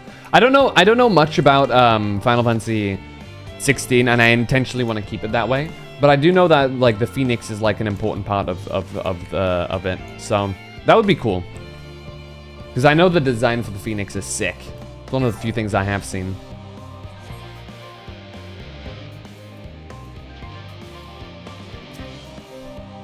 If you wait here, your companions are bound to turn up sooner or later. They'll show out. They'll show up.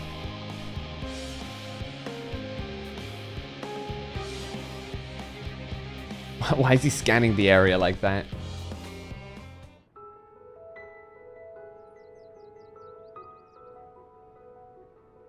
All set, I take it? Hey, Stola. Hey, Estinian. We finished what we could. Delivered supplies, tracked down escaped animals. Trivial tasks as they may be.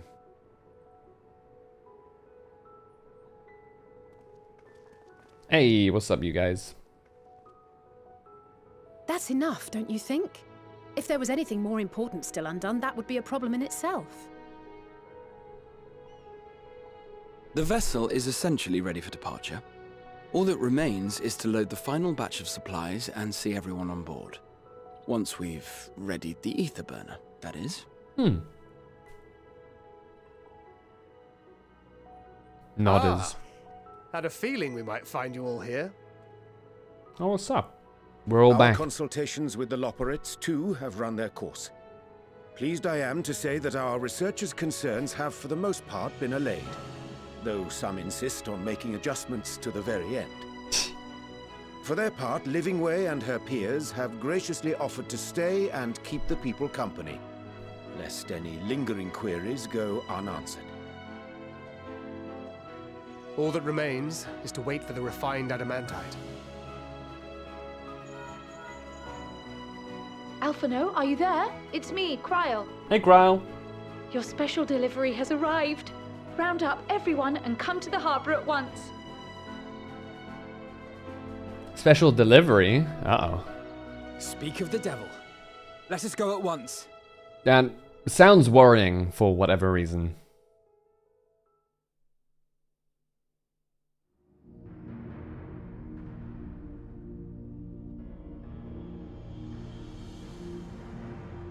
Hey, Fortuno. Forgive the intrusion, Master Fortuno. I bring urgent news. A great commotion has broken out in Scholar's Harbor. Uh-oh. Your presence is requested with all speed. Uh-oh. What has Alphino done? What has he done? What is his delivery? Oh, God. Now, where might this delivery be?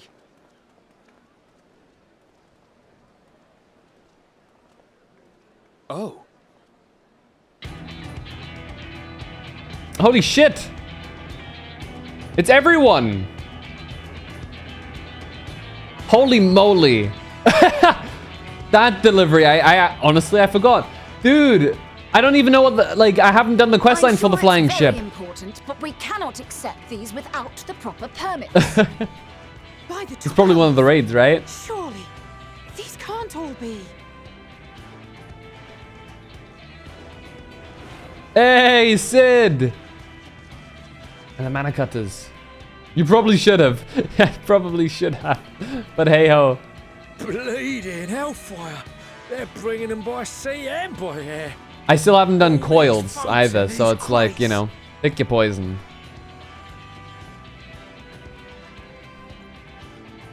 And more on the way. Got your adamantite right here. A bigger haul than any of these sorry bastards brought, and that's no lie.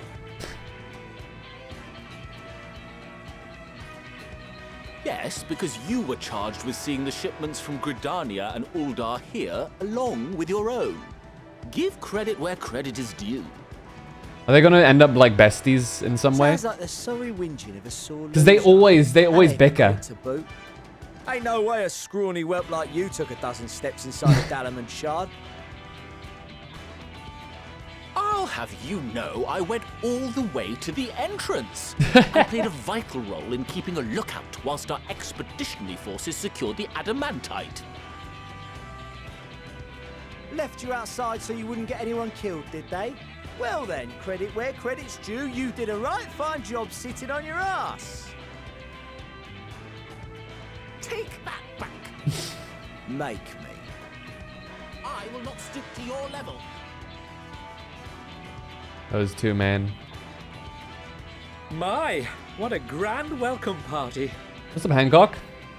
And Soroban. Hancock and Soroban. Yeah, how's your training going? We come bearing relics both sacred and Allegan, as well as a few other gifts that may be of help, to be presented with best wishes from the Eastern Alliance. Best friends they sound like, yeah. I myself have come with a sacred relic of Rayson Temple. 'Twas passing fortunate that Senri's dango craving brought us to Kugane. We arrived precisely as Hancock was making his arrangements. This is a different VA for Soroban. What? I think. Upon learning of your need, we made haste back to Hell's Lid, with our dango, never fear, and consulted with the other auspices.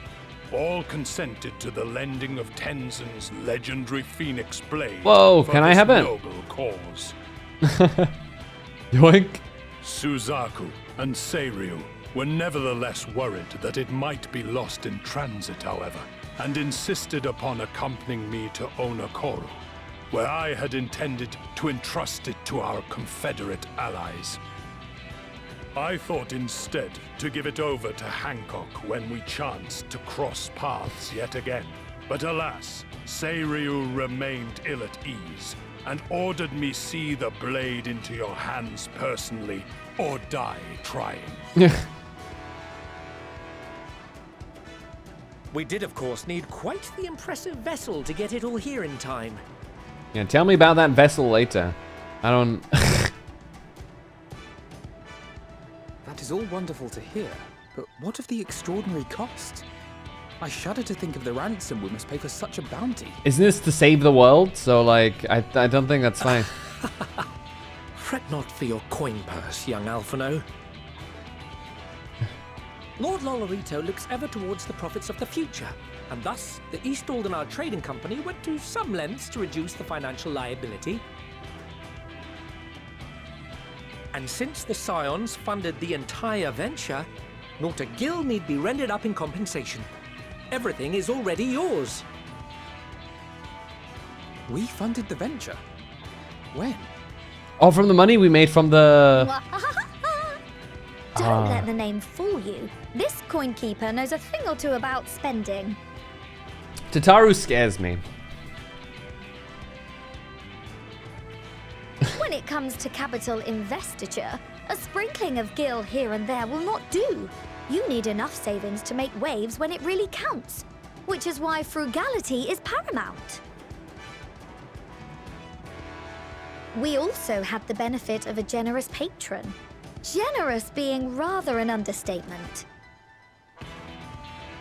She has supported us from the shadows since the very founding of the Scions. There she is. We even had coffers to fill. There's Mommy. Mother! Amelians. I remain, of course, an entirely neutral party. I simply thought our family's coffers were needlessly full. We can hardly take them with us on your teeny-tiny toy boat, now can we? And would be a shame to leave all that hard-earned wealth unspent.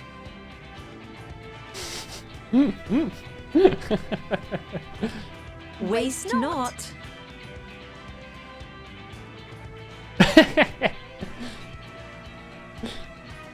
You don't say no to Tataru, you'll end up homeless in a ditch if you're lucky, man. However did you manage so much in so short a time, though? We expected word to reach only a fraction of our allies. Did I not tell you I have my ways? There's a crown. Hey! Erenville, you were involved too. I received a letter from Cryo after we parted ways in Labyrinthos. She explained what the Scions were trying to accomplish, and why you might soon require the services of the Gleaners, spread across the world as we are. I pray you do not interpret this as a betrayal of Charlie. I accept that the Forum's aim in pushing us to our limits was to preserve what knowledge we have. So aware and wise? Yeah, Erenville is a Giga Chad, dude. Yet, in collecting that knowledge, what I came to appreciate most about our star is that there remains so much we do not know. That is why I chose to help the Scions, to combat the obliteration of those countless undiscovered wonders. I held no illusions that they would be less demanding taskmasters. Though, rest assured, if I had, I would have been sorely disappointed.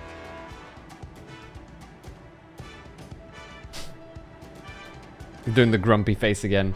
To make a long story short, the whole of the guild ship cooperated to ensure your call was heard far and wide. Hey! What's Wait. this about a ship? Retro, what are you doing over here? And why didn't you mention it sooner? The one time you don't beg my aid, your problem's a bloody ship that can fly to the moon. Sid, you brought the team. Yeah, that's one of my questions. Why did we never ask for Sid? Like, are these people stupid? Like, what? You need only point us towards my new favorite ship. he wants to get there so I bad. nearly forgot. We stopped by Whirlid before coming here and picked up a package from Gaius. A package? He's still of the mind that actions make for better penance than words, contrite or otherwise. So we offer none of the latter.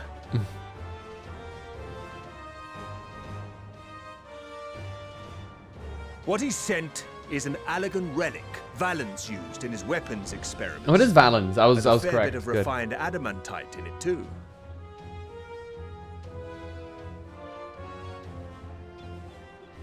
As you like us not suspect, we've also brought adamantite for Mordona's Dalamud shard. Hey, Ori Boulder. I admit to some consternation upon first receiving Kryl's message. So few Scions remain at the Rising Stones now. Far too few for such an expedition. However, the Gleaners were able to secure us reinforcements. Idleshire's treasure. Yes! Not least They call it Idleshire. I mean, it's in English. It's a UK-based localization and dubbing team, so I fail to see how it explains it makes your sense. presence here. Does Razat Han not have more pressing concerns?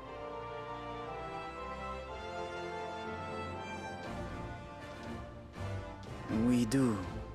Yet averting the final days would be the most expedient solution. That, and I am indebted to you.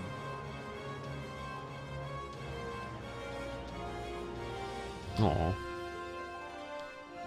Though they chose to take their leave of Thavnair, those you saved in Galimund remain my people. My gratitude is beyond words. 'Tis appropriate that I aid you in kind. If in the doing we bring salvation to others of this star, so much the better.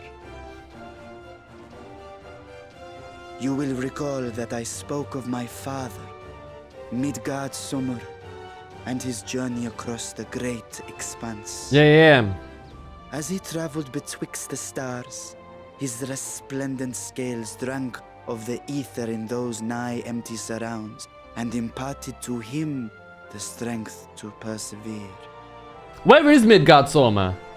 Thinking they might further your cause, I called out to my kin for consent. Like, where the hell is he? Ashdaya's answer was silence, as ever. Oh, that's the final dragon. However, Name drop. Responded favorably. Ashdaya. That makes sense. My sire, too, gave his assent. Thus have I brought you his own worm scales.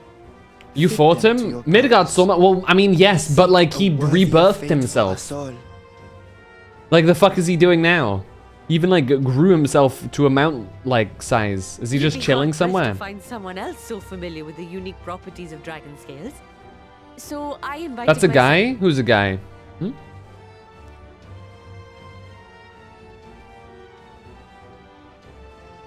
Look at me, this is so unbelievable. I've gone right back round to believing it again. I think it annoys me more than Americans saying Shire, yeah. With all these goodies, we could get 7, no, 10, no, 14 bleeding %.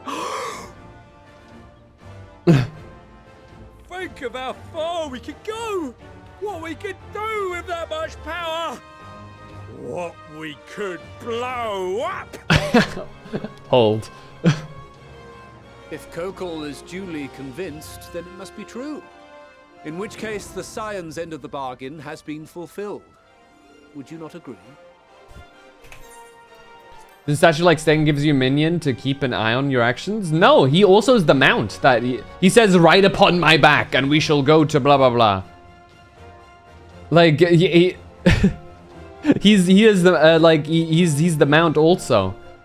So like I'm genuinely curious as to what the hell he's doing. He's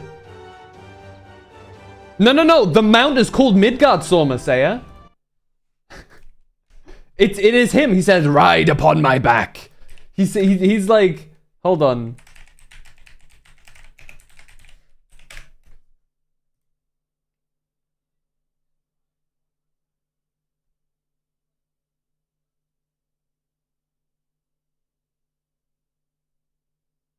But the minion is too. Here's the words. Summon forth Midgard Soma, the slightly bigger one, but still not the big one. Only after proving your bravery in the face of countless perils has the Father of Dragons found you worthy heir to the light and granted you a place upon his back.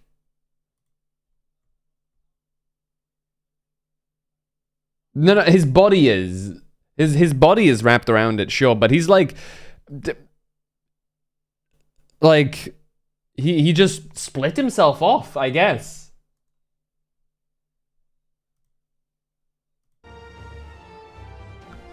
Cause he's like, oh, I'll come join you, and he just, cause it looks like, cause the body is dead, right? His body is dead.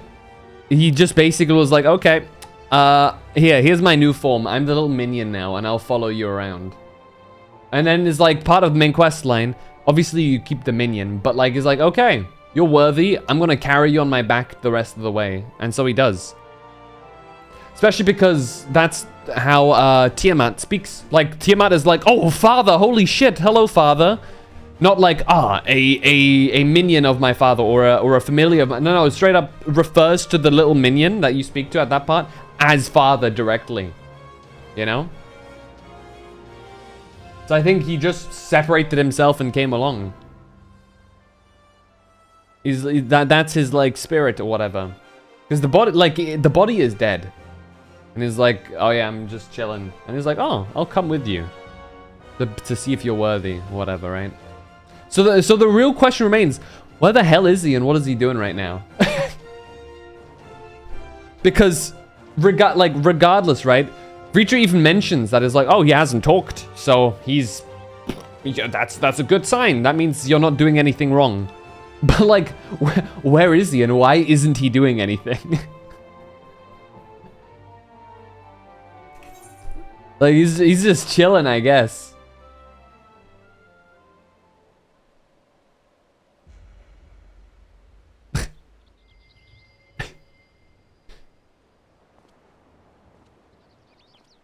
You did this? He's proud. He's proud, I can feel it. Yes, father?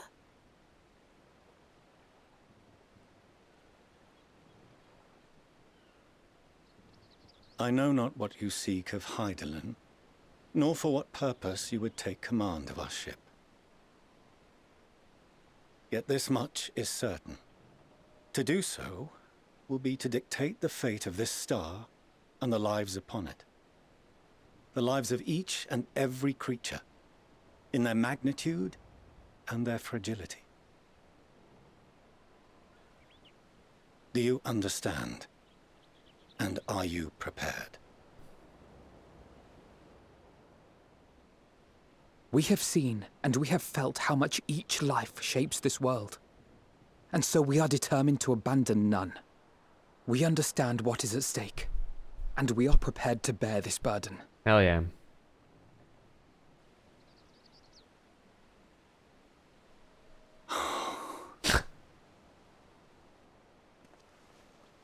Oh.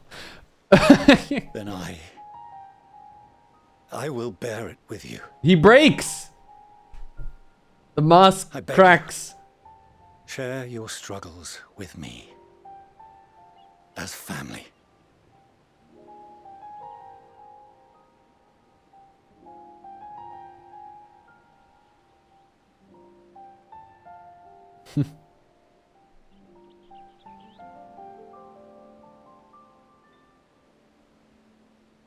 You grasped my fingers with such tiny hands the day you were born. I thought my heart might burst. 'Twas love and happiness beyond expression. Overwhelming, and a conviction so powerful that I trembled with something close to rage. I had heard the final days foretold. I swore to myself then and there that I would not let them steal your futures.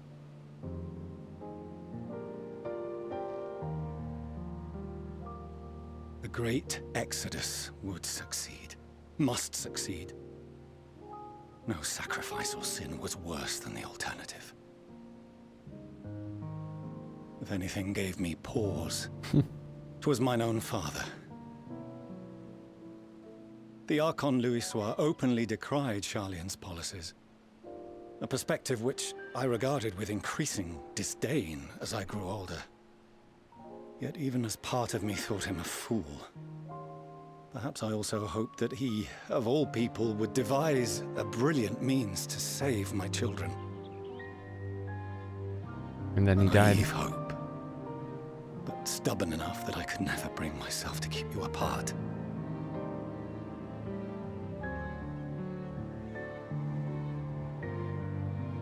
No, that was his doing, when he perished at Carteneau. As we pulled that twisted slab of Dalamud from the sea, I remembered the warmth of your newborn touch. Chastened, I vowed never again to suffer any interference in my mission to protect you. No matter that you yourselves wished otherwise. Detest me, fight me tooth and nail, I would suffer it, and more, and be satisfied so long as I could force you onto the ship.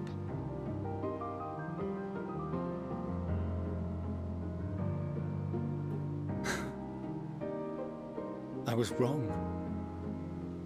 You two have grown so much stronger and so much wiser than I dared dream. You have earned the right to walk your own path, and already begun to do so. Good. Because there are things we care about, and people we love, and none of them is replaceable. Not a one. It cannot have been an easy journey for you to have come so far. Yeah, wait till you hear them about them going to another world. We shall be glad to acquaint you with the finer details someday, once this danger has passed. All that we have seen and heard, that we have felt and learned in our travels. Ours is not a kind world, but it is beautiful. Always. And now the sky turns red. Oh no. Are you quite sure that's wise? After all, someone turns pale and flees the room when he sees so much as an envelope containing word of your adventures. Whatever will happen if he learns what you were really up to? Amelians.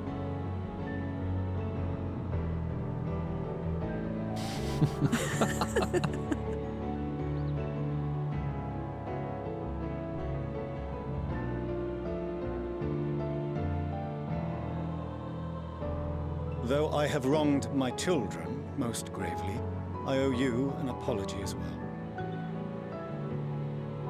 Dad will definitely I assume that die. it was the Scion's influence that made them so keen to charge headlong into danger. Man. Yours, in particular. I see now that said influence instead brought them together with the many fine people gathered here today.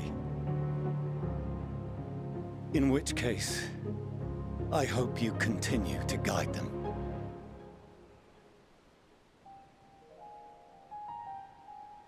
If we've finished loitering about the harbor, might I suggest we put our plans into motion?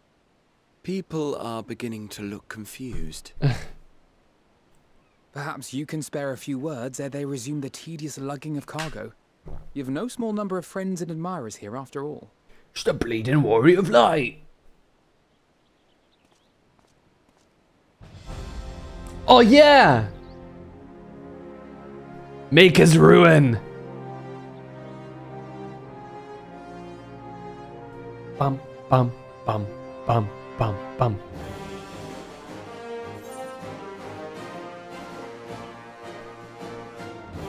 Lend us your strength. We don't know if triumph is there yet, and with me is too vague. Too vague. Vague, whoa. Vague.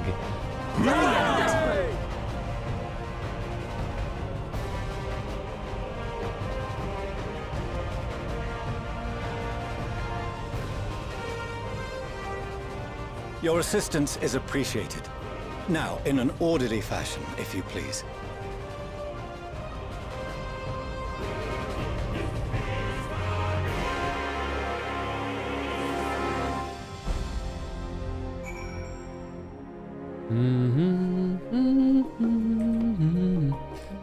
Dude.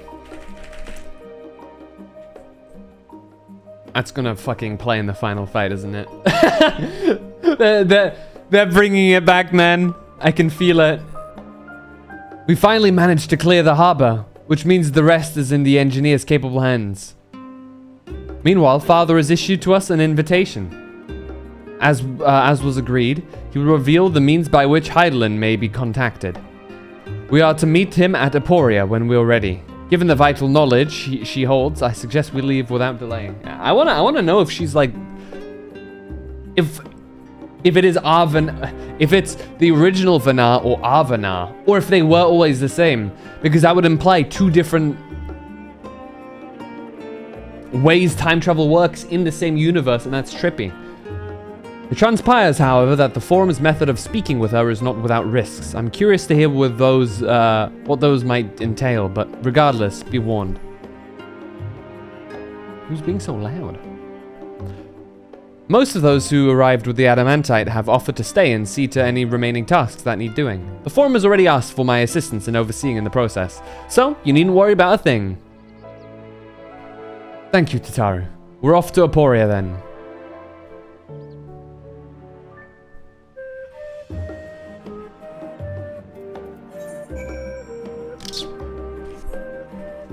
Okay. Oop, hiccup.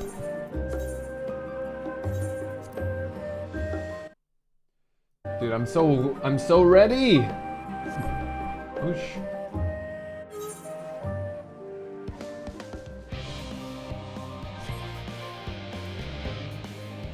Hey, Fortuno. Phantom, I have already shown the others inside. You will want to speak with Clara Lane. She has the key to the lift and can send you down after me. I hope the dad gets to see us fight like direct. He kind of saw us at Garlemald, but I hope. What is this drip? Man's a fucking Kamen Rider. What is this?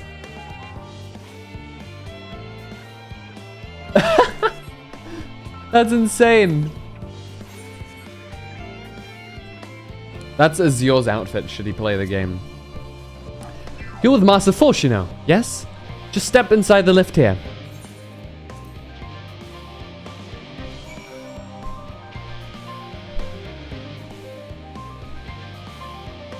Oh, whoa.